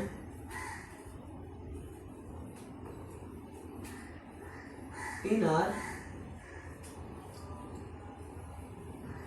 stomach. Excessive acid को न्यूट्रलाइज करता है antacid, neutralise the acidic medium of our stomach. दो कॉमनली एंटा एसिड है, एक है milk of manganese magnesium hydroxide, और दूसरा है बेकिंग सोडा, और इसको हम लोग सोडियम हाइड्रोजन कार्बोनेट भी बोलते हैं। इसको नोट कर लीजिए। इसके बाद बढ़ते हैं नेक्स्ट की तरफ। तो अब हम लोग देखेंगे pH change as cause of tooth decay.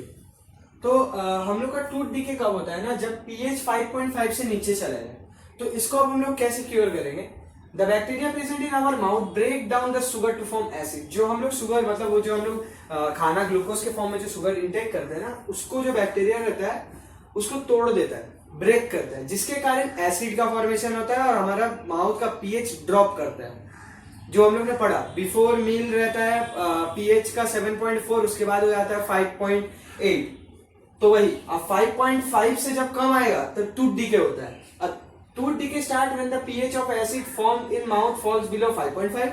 अब इसको क्योर कैसे करेंगे, इसको न्यूट्रलाइज करने के लिए यूज करेंगे टूथपेस्ट का।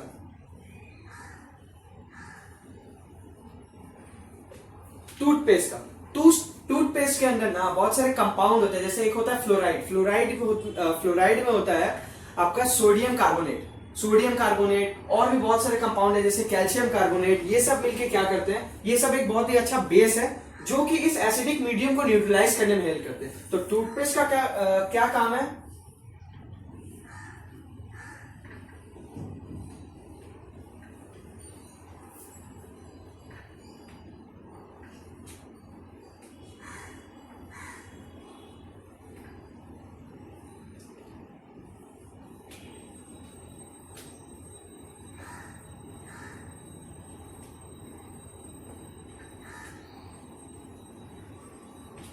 टूथपेस्ट का काम क्या है, ये मीडियम को मेंटेन करके रखता है माउथ का, और टूथ डिके जो होता है उसको स्टॉप करता है, ठीक है। अगर किसी को नोट करना है तो कर लो। तो अब हम लोग देखते हैं importance of pH in soil और प्लांट ग्रोथ में उसका क्या रोल है। तो प्लांट कब अच्छे से ग्रो करता है, जब उसका पीएच 7 या 7 से थोड़ा कम, मतलब क्लोज टू 7, 6.5, 6.7, 6.8 और 7, क्लोज टू 7 होता है, तब वो अच्छे से ग्रो कर पाता है। और जब उसमें फर्टिलाइजर वगैरह हम लोग यूज करते हैं, रैपिड ग्रोथ के कारण जब हम लोग फर्टिलाइजर यूज करते हैं तो उसका ना पीएच गिर जाता है 4 तक, सॉइल बहुत ही ज्यादा एसिडिक हो जाता है। तो अब ये एसिडिक मीडियम में तो बहुत अच्छे से ग्रो नहीं कर पाएगा। और कभी कभार सॉइल बहुत ज्यादा बेसिक भी हो जाता है, बेसिक चला जाता है, गोज अप टू 8.3। तो ये दोनों केस को अब हम लोग स्टेबल कैसे करेंगे, एसिडिक होगा तो उसको बेसिक कैसे बनाएंगे, और बेस होगा तो उसको एसिड कैसे, मतलब न्यूट्रलाइज कैसे करेंगे। तो जब बहुत ज्यादा एसिडिक होगा, पीएच उसका 4 वगैरह होगा, तो हम लोग क्विक लाइम जैसे फर्स्ट चैप्टर में मैंने बता चुका है, क्विक लाइम का मतलब होता है कैल्शियम ऑक्साइड, स्लेट लाइम का मतलब होता है कैल्शियम हाइड्रोक्साइड, चौक या लाइमस्टोन का मतलब होता है कैल्शियम कार्बोनेट CaCO3। तो इन तीनों चीज के यूज से हम लोग एसिडिक मीडियम को बेसिक बना सकते हैं। और जब बहुत ज्यादा बेसिक होता है तो हम लोग मैन्यूर यूज कर सकते हैं। मैन्यूर क्या होता है, जो ऑर्गेनिक वेस्ट होता है ना, उसमें कुछ अमाउंट ऑफ एसिड प्रेजेंट होता है, थोड़ा एसिडिक सब्सटेंस होता है, जिसके कारण बेसिक मीडियम को वो एसिडिक कर सके, बहुत ज्यादा एसिडिक नहीं, उसको स्टेबल कर सके, न्यूट्रलाइज कर सके। अगर इसको किसी को नोट करना है तो कर लो, फिर बढ़ेंगे नेक्स्ट की तरफ। अब थोड़ा हम लोग बात कर लेते हैं एक्वाटिक लाइफ का भी। एक्वाटिक लाइफ जैसे हम लोग जब प्लास्टिक वगैरह डालते हैं या एसिड रेन जब होता है, एसिड रेन का पीएच होता है 5.6, तो जो लेक होता है ना, लेक या ओशन वगैरह हुआ, वो बहुत ही ज्यादा एसिडिक हो जाता है, जिससे क्या होता है एक्वाटिक लाइफ को बहुत ही खतरा हो, फिशेस मरने लगते हैं, ये सब होता है। और हम लोग का जो ह्यूमन बॉडी है वो 7 से 7.8 के पीएच पे काम करता है। अब वो हम लोग का पीएच भी डिस्टर्ब होते रहता है, क्यों होता है, बहुत बहुत कुछ फैक्टर्स है। एक फैक्टर ये भी पकड़ सकता है, जैसे फिश वगैरह जब प्लास्टिक वास्टिक ले रहे हैं तो उनके बॉडी में भी पीएच हाई हो रहा है, और वही फिश हम लोग इंटेक कर रहे हैं तो हम लोग का भी पीएच डिस्टर्ब हो रहा है, तो वो भी कुछ फैक्टर है। अब हम लोग पहले बात कर लेते हैं जो एक्वाटिक मरीन लाइफ है, मरीन लाइफ का जो एसिडिक मीडियम है उसको कैसे न्यूट्रलाइज करते हैं। तो उसको न्यूट्रलाइज करने के लिए भी हम लोग जो एसिडिक लेक होता है उसमें कैल्शियम कार्बोनेट का कुछ डिब्रीज को, मतलब बड़ा लार्ज स्ट्रक्चर का मतलब बहुत ही ह्यूज स्ट्रक्चर नहीं, कुछ अमाउंट में इतना अमाउंट में कैल्शियम कार्बोनेट डाला जाता है जितना न्यूट्रलाइज करने में काम है। तो इसमें भी कैल्शियम कार्बोनेट का यूज होता है।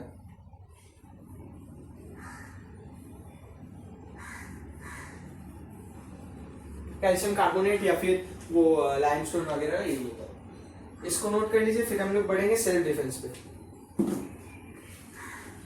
हम लोग देख लेते हैं self defence by animal and plant through chemical warfare.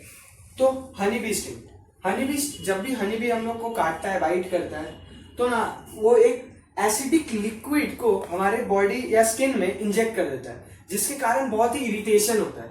अब उसको हम लोग क्योर कैसे करेंगे, क्योंकि एक एसिडिक लिक्विड है, तो उसको क्योर करने के लिए हम लोग बेकिंग सोडा का सोल्यूशन या फिर बेकिंग सोडा से रफ करेंगे, तो वो जगह हम लोग का न्यूट्रलाइज हो जाएगा और हम लोग को उतना इरिटेशन फील नहीं होगा।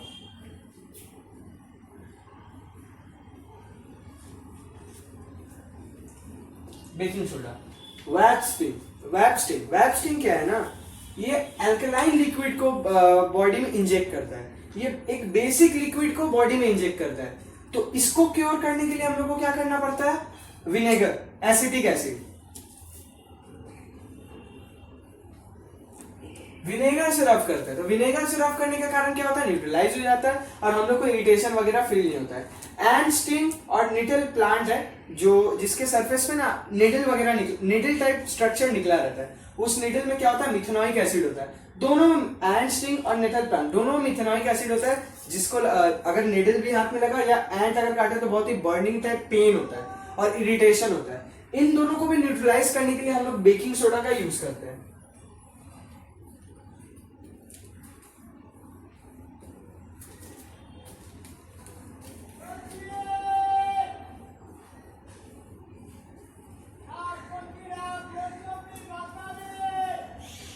बेकिंग सोडा, तो बेसिकली बात यह है कि जब भी एसिडिक कोई भी चीज, मतलब किसी भी बाइट में अगर एसिडिक हुआ तो उसको न्यूट्रल करने के लिए बेस का यूज करेंगे, और बेस हुआ तो एसिड का यूज करेंगे। एसिड भी क्या कंसेंट्रेटेड फॉर्म में नहीं किया, अब अगर जैसे वैप स्टिंग किया तो विनेगर, एसिडिक एसिड की जगह सीधा हाइड्रोक्लोरिक एसिड डाल दिया तो हाथ ही जल जाएगा। इतना भी नहीं, मतलब जितना सफिशिएंट अमाउंट में उसको न्यूट्रलाइज करने के लिए लगे बस उतने। तो इसको अगर किसी को नोट करना है तो कर लो। तो अब हम लोग सॉल्ट के बारे में थोड़ा बात कर लेते हैं। सॉल्ट क्या है, सॉल्ट एक ऐसा कंपाउंड है ना जो पॉजिटिव और नेगेटिव आयन के शेयर से बनता है। कब बनता है, जब एसिड से हाइड्रोजन रिप्लेस हो, ठीक है। तो salt is a compound formed an acid by replacement of hydrogen in acid by a metal. जब एसिड मेटल का रिएक्शन होता है तो हाइड्रोजन रिप्लेस होकर एक सॉल्ट का फॉर्मेशन होता है, वही है सॉल्ट, ठीक है। सॉल्ट एक आयोनिक कंपाउंड है। अब आयोनिक कंपाउंड क्या होता है, आयोनिक कंपाउंड में दो element complete share of electron से जो कंपाउंड का फॉर्मेशन होता है उसी को आयोनिक कंपाउंड बोलते हैं, और जो बॉन्ड से बनता है उसको आयोनिक बॉन्ड बोलते हैं। कंप्लीट शेयर ऑफ इलेक्ट्रॉन, जैसे NF ऐसे लिखते हैं हम लोग, Na+Cl-, ये कैसे होता है इसको मैंने बहुत बार बता चुका है। अब यहाँ पे बात करते हैं सॉल्ट फैमिली क्या होता है। ये एक बहुत ही इंपॉर्टेंट चीज है जो सबको पता होना चाहिए। इस पे 2024 पे सीबीएसई पे एक एमसीक्यू भी आया हुआ है, तो ये एक इंपॉर्टेंट टॉपिक बन जाता है अपने आप में। तो a salt is a group of a salt family is a group of salts that share a common positive ion or a common negative ion. इसका मतलब क्या है, इसको अब हम लोग एक एग्जांपल से समझते हैं। जैसे कि एमसीक्यू में दिया हुआ था 2024 के पेपर में, which of the given option represent a salt family.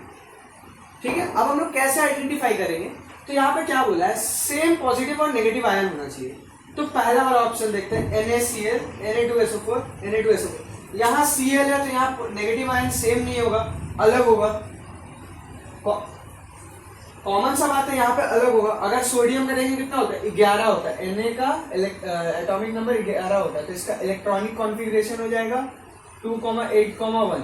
ठीक है, और क्लोरीन का भी 1, तो 1 1। SO4 का होता है, यहाँ SO का होता है 2, तो 2 इधर आ जाएगा। यहाँ सेम पॉजिटिव और नेगेटिव आयन नहीं है, तो ये ऑप्शन गलत है। ठीक है, सेम यहाँ पे भी सेम पॉजिटिव और नेगेटिव आयन नहीं है, ये भी गलत है। तो इसका करेक्ट ऑप्शन होगा ये, क्योंकि यहाँ भी SO4, यहाँ भी SO4, यहाँ भी SO4, यहाँ भी कॉमन जो नेगेटिव और पॉजिटिव आयन है वो पूरा सेम है। तो हम लोग को सॉल्ट फैमिली आइडेंटिफाई करने के लिए पॉजिटिव और नेगेटिव आयन का ध्यान रखना होगा। ठीक है, अगर ये किसी को नोट करना है तो कर लो। उसके बाद हम कुछ इंपॉर्टेंट सॉल्ट के बारे में बात करेंगे, जिसका जो कि बहुत सारे क्वेश्चन में यूज हो सकता है, या फिर मैं वो चार्ट आपको प्रोवाइड कर दूंगा यहीं पे। अब हम लोग देख लेते हैं सॉल्ट पीएच सोल्यूशन क्या देता है, मतलब एसिडिक देता है या बेस देता है। तो the salt of strong acid and strong base give neutral solution. जब एक स्ट्रॉन्ग एसिड और स्ट्रॉन्ग बेस होगा तो न्यूट्रल सोल्यूशन देगा। जस्ट फॉर एग्जांपल, जैसे एक स्ट्रॉन्ग बेस क्या है, सोडियम हाइड्रोक्साइड, और स्ट्रॉन्ग एसिड क्या है, हाइड्रोक्लोरिक एसिड या सल्फ्यूरिक एसिड। तो दोनों का जब रिएक्ट कराएंगे तो एक सॉल्ट का फॉर्मेशन होगा। वो सॉल्ट हमेशा न्यूट्रल रहेगा। न्यूट्रल का मतलब क्या है, पीएच हमेशा 7 देगा। इसके बाद वाले टॉपिक में हम लोग जो कॉमन सॉल्ट खाते हैं जैसे सोडियम क्लोराइड, उसका प्रोडक्शन समझेंगे, क्योंकि वो न्यूट्रल होता है, तो उसमें ये चीज और क्लियर हो जाएगा। अब आते हैं नेक्स्ट पॉइंट की तरफ। नेक्स्ट पॉइंट में बोल रहा है the salt of a strong acid and weak base give acidic solution. मतलब strong acid and weak base. ठीक है, अब इसको कैसे समझेंगे, हाइड्रोलाइसिस से समझ सकते हैं। हाइड्रोलाइसिस का क्या होता है, स्प्लिटिंग, मतलब एक दूसरे कंपाउंड को मॉलिक्यूल्स को स्प्लिट करके कंबाइन करते दोनों में। ठीक है, अलग अलग कंपाउंड्स में। जैसे यहाँ NH4Cl है। NH4Cl क्या है, अमोनियम क्लोराइड, और H2O वाटर है। जब इन दोनों का हाइड्रोलाइसिस होता है ना, तो यहाँ से OH नेगेटिव, ये जो OH, ये जो H2O है, यहाँ से OH नेगेटिव आयन स्प्लिट होके NH4Cl के साथ कंबाइन हो जाता है। तो इससे क्या हो रहा है, ये NH4Cl अमोनियम क्लोराइड जो है वो उधर जाके अमोनियम हाइड्रोक्साइड का फॉर्मेशन कर रहा है, जो कि आपका बहुत ही वीक बेस है। ठीक है, और इसका पीएच जो है वो 7 से कम है, मतलब एसिडिक सोल्यूशन है। इसका मतलब ये एसिडिक सोल्यूशन, इससे हम लोग बता सकते हैं कि ये जो सॉल्ट का फॉर्मेशन हुआ है वो एसिडिक है। अब आते हैं नेक्स्ट में।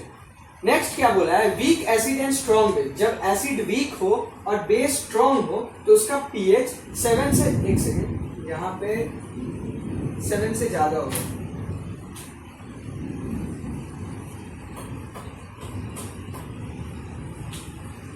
ये एसिडिक देगा।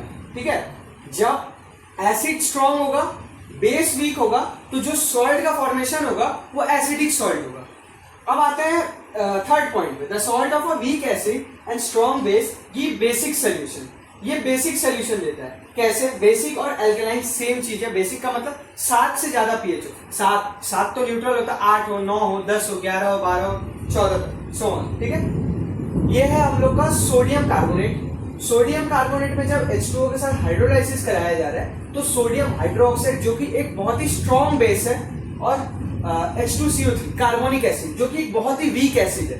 तो इससे हमें पता चला ये सोल्यूशन बन रहा है ये बेसिक सोल्यूशन, क्योंकि कार्बोनिक एसिड बहुत वीक है और जो सोडियम हाइड्रोक्साइड है वो बहुत ही स्ट्रॉन्ग बेस है। अगर ये किसी को नोट डाउन करना है तो कर लो।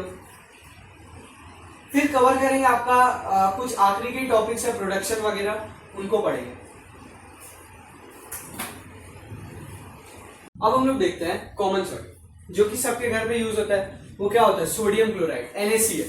ठीक है, तो NaCl का प्रोडक्शन कैसे होता है, जब हम लोग स्ट्रॉन्ग बेस सोडियम हाइड्रोक्साइड और हाइड्रोक्लोरिक एसिड को एक्वस सॉल्यूशन में रिएक्ट कराते हैं तो NaCl का प्रोडक्शन होता है और कुछ अमाउंट ऑफ वाटर निकलता है। ये एक न्यूट्रलाइजेशन रिएक्शन भी है, क्योंकि बेस और एसिड रिएक्ट होकर सॉल्ट प्लस वाटर बना रहे हैं। ठीक है, रिकॉल करते जाएंगे तो ज्यादा याद रहेगा, भूलेंगे कम, ठीक है। और इसको तो ये तो लेबोरेटरी प्रोसेस है, इसको हम लोग ऐसे करके रिएक्शन के थ्रू भी बना सकते हैं, बट रॉ मटेरियल के हिसाब से कहाँ से एक्सट्रैक्ट करते हैं, तो अंडरग्राउंड जो क्या बोलते हैं डिपॉजिट्स होते हैं, जैसे माइंस वगैरह, उनसे मिलते हैं, सी वाटर में मिलता है, ठीक है। ये कुछ एक्सट्रैक्शन जहां से एक्सट्रैक्ट कर सकते हैं वो है। अब हम लोग बात करते हैं कॉमन सॉल्ट का यूज कहाँ का है, ठीक है। कुछ कॉमन सॉल्ट का यूज तो हम लोग को जैसे जनरली पता है, जैसे मीट या फिश में वो क्या बोलते हैं मैग्नेट करके रखा जाता है, उससे क्या होता है वो मीट और फिश जो रहता है प्रिजर्व रहता है, वो जल्दी खराब नहीं होता है। और पिकल वगैरह में भी डाला रहता है। तो कुछ यहाँ पे मैं 4 पॉइंट लिखा वो पढ़ लेते हैं। Production of raw material like caustic soda, sodium hydroxide, sodium carbonate, washing soda extract है, ये सब का प्रोडक्शन में ये काम में आता है। Preservative in pickles and in curing meat and fish, soap manufacture में काम आता है। Use to improve the flavour of the food. अगर इसको किसी को नोट करना है तो कर लो। अब हम लोग देखते हैं सोडियम हाइड्रोक्साइड का प्रोडक्शन कैसे होता है। तो एक इंडस्ट्रियल प्रोसेस है जिसको हम लोग क्लोर एल्केलाई प्रोसेस बोलते हैं। क्लोर एल्केलाई प्रोसेस क्या है? The process of electrolysis of sodium chloride solution is called chlor alkali. मतलब जब भी सोडियम क्लोराइड NaCl का जो सोल्यूशन है उसको उसका जब इलेक्ट्रोलाइसिस होता है तो सोडियम हाइड्रोक्साइड का फॉर्मेशन होता है, तब उसको हम लोग समझते हैं। ये उसका कुछ सेटअप है, ठीक है। तो यहाँ पे इसका पहले रिएक्शन देख लेते हैं। ये सोडियम क्लोराइड कंसेंट्रेटेड फॉर्म में रहता है। और एक इंपॉर्टेंट बात,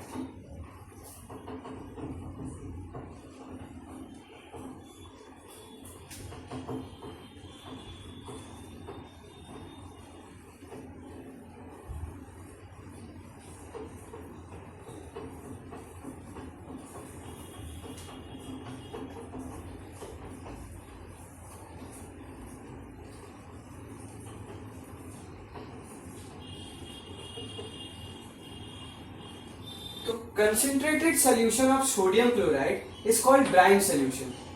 तो ब्राइन सोल्यूशन यहां से एंटर कर रहा है, मतलब NaCl का जो कंसेंट्रेटेड सोल्यूशन यहां से एंटर कर रहा है।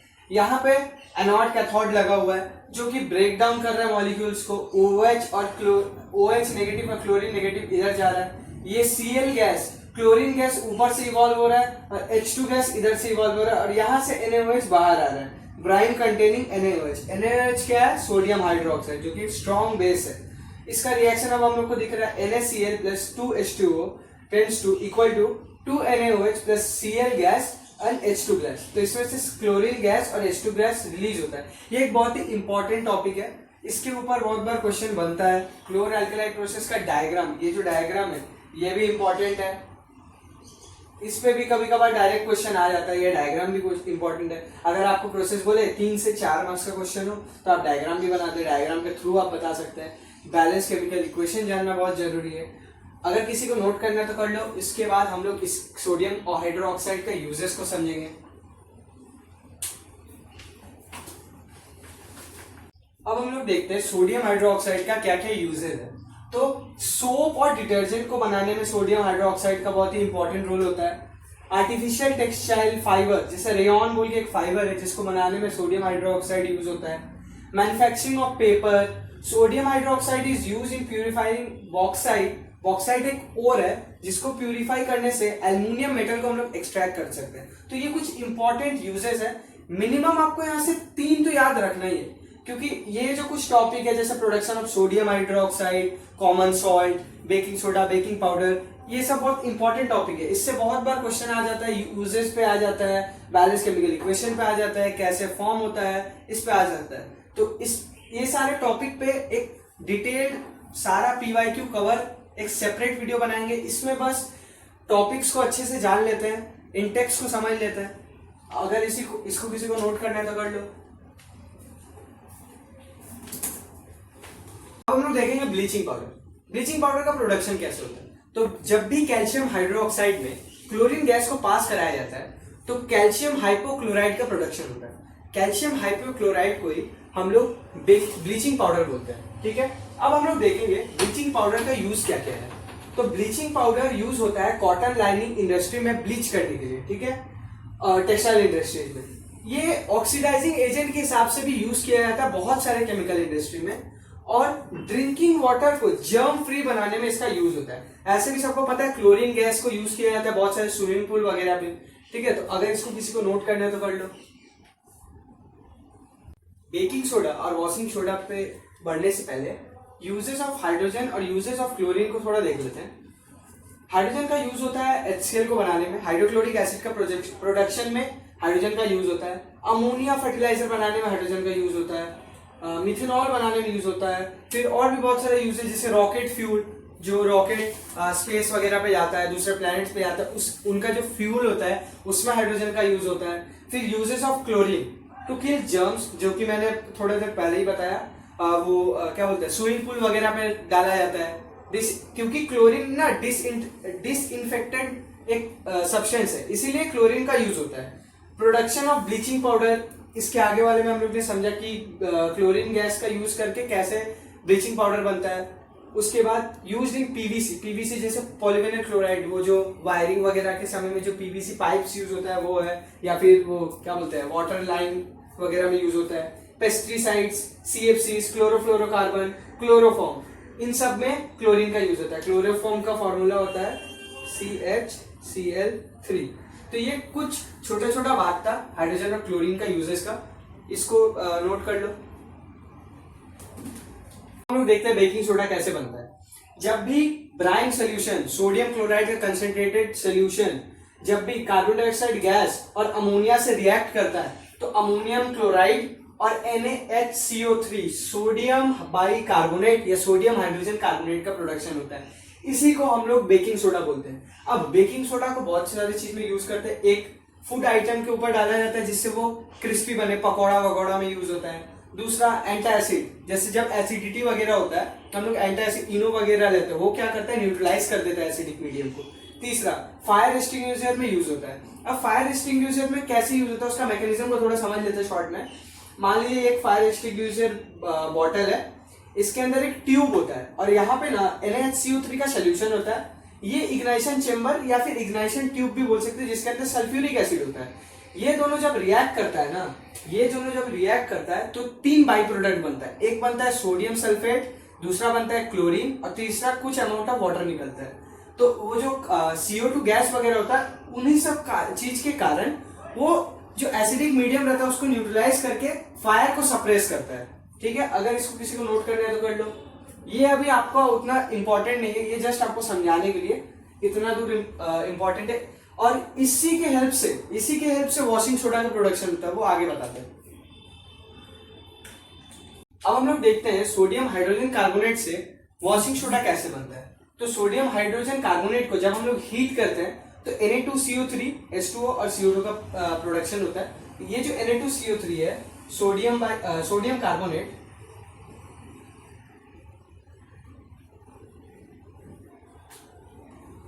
कार्बोनेट, इसको जब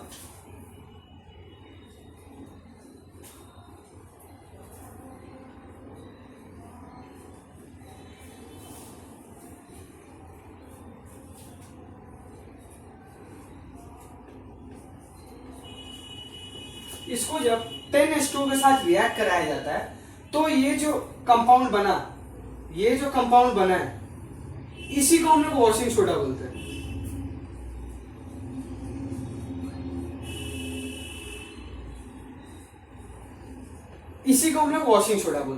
वॉशिंग सोडा का कुछ यूज है, जैसे क्लींजिंग एजेंट है, परमानेंट हार्डनेस को रिमूव करता है।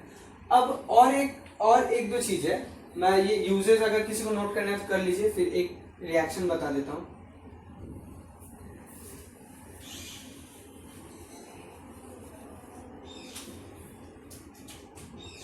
जब यही सोडियम हाइड्रोजन कार्बोनेट केक वगैरह बनाते हैं टैट्रिक एसिड के साथ, रिएक्शन लिख के दिखाते हैं। NaHCO3 plus H plus ion जब बनता है तो Na प्लस CO2 और H2O अलग हो जाता है। ठीक है, ये क्यों हो रहा है? जब भी टैट्रिक एसिड में प्रेजेंट H प्लस आयन जब रिएक्ट कर रहा है इसके साथ, तो ये ना सॉल्टी टेस्ट का होता है। ये जो प्रोडक्ट बन रहा है ये सॉल्टी टेस्ट का होता है, ये अलग हो जाता है। ये भी एक इंपॉर्टेंट रिएक्शन है। जो कि पता होना चाहिए। कभी कभार इस पे भी शॉर्ट एमसीक्यू टाइप या फिर बैलेंसिंग के समय पे क्वेश्चन आ जाता है, नोट कर लीजिए अगर किसी को नोट करना है तो। अब हम लोग बात करते हैं प्लास्टर ऑफ पेरिस के बारे में।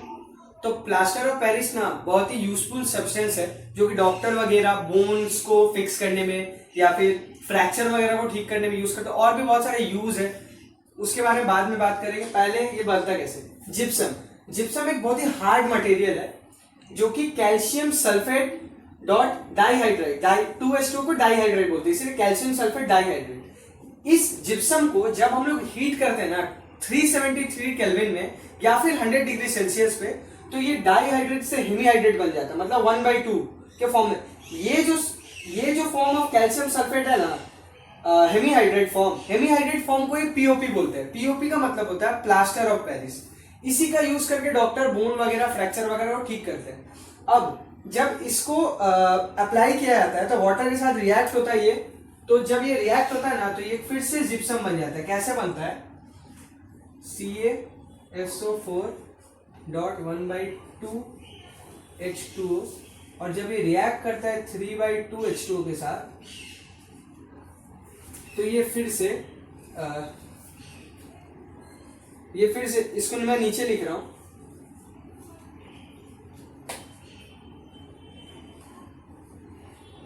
CaSO4 डॉट 2H2O बन जाता है। ठीक है, अगर आपको ये समझ नहीं आ रहा तो वो एकदम नॉर्मल कैलकुलेशन है। 2 पर 3 + 1 4, 2 से 2 गया 2 बाद में, तो 2H2। ठीक है, तो फिर से ये जिप्सम बन जाता है, फिर से हार्ड हो जाता है। तो प्लास्टर वगैरह बहुत हार्ड रहता है ना, तो बस यही रिएक्शन के कारण होता है। ये बहुत ही इंपॉर्टेंट है, इस पे बहुत बार क्वेश्चन बन चुका है। अब इसके यूजेस पे आएंगे, पहले इसको नोट कर लो। तो ये रहा पीओपी का यूजेस। हॉस्पिटल में यूज होता है फिक्सिंग बोन वगैरह में, टॉयज बनाने में, ब्लैक बोर्ड का चौक बनाने में, चीप ऑर्नामेंट बनाने में, स्टैचू वगैरह बनाने में, और भी बहुत सारी चीजें। वॉल्स पे भी यूज होता है कि उसका सरफेस स्मूथ हो जाए। पीओपी वाला जो रिएक्शन है बहुत ही इंपॉर्टेंट है। उस रिएक्शन को और भी डिटेल में ऐसे लिख सकते हैं कि जब जिप्सम CaSO4 डॉट 2H2O बन रहा है, तो हम लोग सीधा ऐसे लिख रहे हैं ना, CaSO4 डॉट हेमीहाइड्रेट। इसको एक और बाई प्रोडक्ट बढ़ा सकते हैं 3/2 H2O, तो इससे एग्जामिनर पे अच्छा इंप्रेशन बनेगा। तो इसको नोट कर लो। इसके बाद हम लोग पढ़ेंगे आखिरी टॉपिक की तरफ। तो अब हम लोग देख लेते हैं water of crystallization of hydrated salt. इसका मतलब क्या है? तो वाटर ऑफ क्रिस्टलाइजेशन ये टर्म क्या है? जब भी किसी सॉल्ट में कुछ अमाउंट ऑफ वाटर ऐड हो, क्रिस्टल के फॉर्म में सराउंडेड हो, उसी को हम लोग वाटर ऑफ क्रिस्टलाइजेशन बोलते हैं। स्टेटमेंट देख लेते हैं। The water molecule which form part of the structure of a crystal of a salt are called water of crystallisation.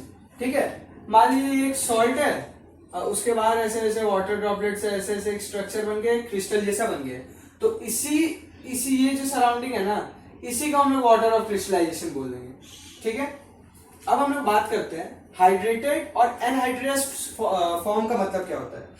जब भी कोई भी सॉल्ट में वाटर कंटेन करेगा तो वो हो जाएगा हाइड्रेटेड फॉर्म, और वो अगर लॉस्ट करेगा, उसमें वाटर मॉलिक्यूल नहीं होगा, तो उसको बोल देंगे एनहाइड्रेटेड सॉल्ट। ठीक है, अब हम लोग बढ़ेंगे आपके बुक के एक्टिविटी 2.15 की तरफ।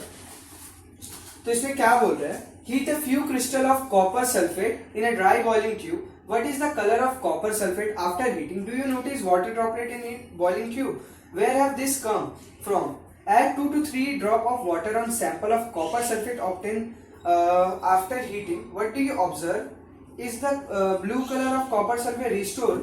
तो बेसिकली इसमें क्या बोल रहा है, पहले तो बोल रहा है कि कॉपर सल्फेट में जब हम लोग कुछ अमाउंट ऑफ वाटर डाल रहे हैं तो क्या कलर हो रहा है, तो कॉपर सल्फेट का कलर होता है व्हाइट। इसका रिएक्शन ऐसे होगा, CuSO4 प्लस 5H2O, तो हो जाएगा CuSO4।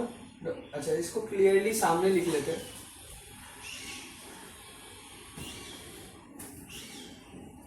Cu।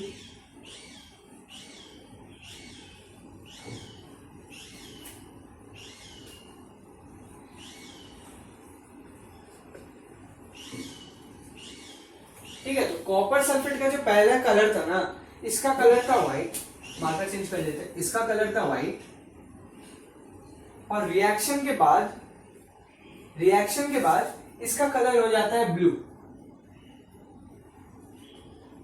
ठीक है, इसका कलर हो जाता है ब्लू। अब बोल रहा है कि ये जो व्हाइट वाला जो था इसको हीट करेंगे। ठीक है, सॉरी, ये जो ब्लू वाला था इसको हीट करेंगे। तो इसको हीट करने से क्या होगा, हीट करने के बाद जो जो कंपाउंड का फॉर्मेशन होगा उसमें फिर वाटर डालेंगे तो क्या चेंजेस होगा ये ऑब्जर्व करना है। तो पहले हम लोग यहाँ देख लेते हैं, इस फॉर्म को हम लोग क्या बोलेंगे, इसमें वाटर नहीं है, इसमें सॉल्ट के पास कोई वाटर नहीं, तो ये एनहाइड्रेस सॉल्ट है। अभी ये एनहाइड्रेस फॉर्म में, और अब जब इसमें वाटर ऐड हो गया तो ये हाइड्रेटेड फॉर्म में हो गया। ये चीज नोट करने वाला है। अब जो 3 केस के बारे में बोला है उसको समझ लेते हैं। जैसे 3 टेस्ट ट्यूब लेते हैं, टेस्ट ट्यूब ए,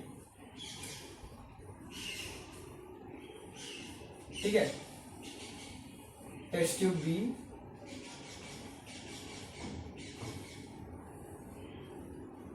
और टेस्ट ट्यूब सी। तो इसमें क्या बोल रहे हैं ना, ये जो ब्लू कलर वाला CuSO4.5H2O है, इसके अंदर CuSO4.5H2O जो है, इसको एक बर्नर की हेल्प से, मान लीजिए एक बर्नर लगा हुआ है नीचे, इसके हेल्प से हीट करना है। तो हीट करने से क्या होगा ना, इसका जो 5H2O है, ये जो वाटर है वो डिसिपेयर हो जाएगा, वो लूज करेगा अपना वाटर। तो जब वाटर लूज करेगा तो इसका प्रोडक्ट जब इसमें जाएगा तो यहाँ पे ये कलरलेस हो जाएगा, यहाँ पे कोई कलर नहीं रहेगा, क्योंकि CuSO4.5H2O ब्लू कलर का था, लेकिन सिर्फ CuSO4 जो व्हाइट कलर का है, तो कलर डिसअपियर हो जाएगा। तो इस वाले केस में हम लोग लिखेंगे ऑन हीटिंग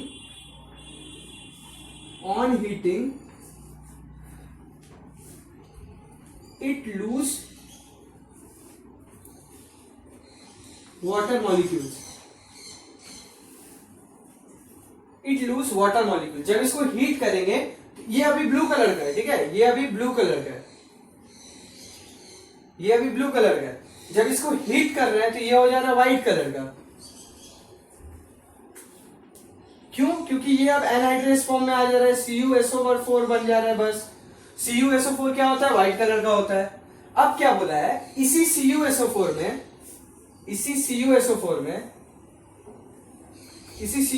में ड्रॉप ऑफ वाटर डालना है। ठीक है, ऊपर से ऐसे drop 2 to 3 ml of water डालना है। तो अब वाटर डालने से क्या होगा, जैसे यहाँ पे जब वाटर से रिएक्ट हुआ तो फिर से ब्लू कलर, तो इसके ऊपर फिर से ब्लू कलर आ जाएगा, ये फिर से ब्लू हो जाएगा। ठीक है, बस यही आपका एक्टिविटी था। अगर किसी को नोट करना है तो कर लो।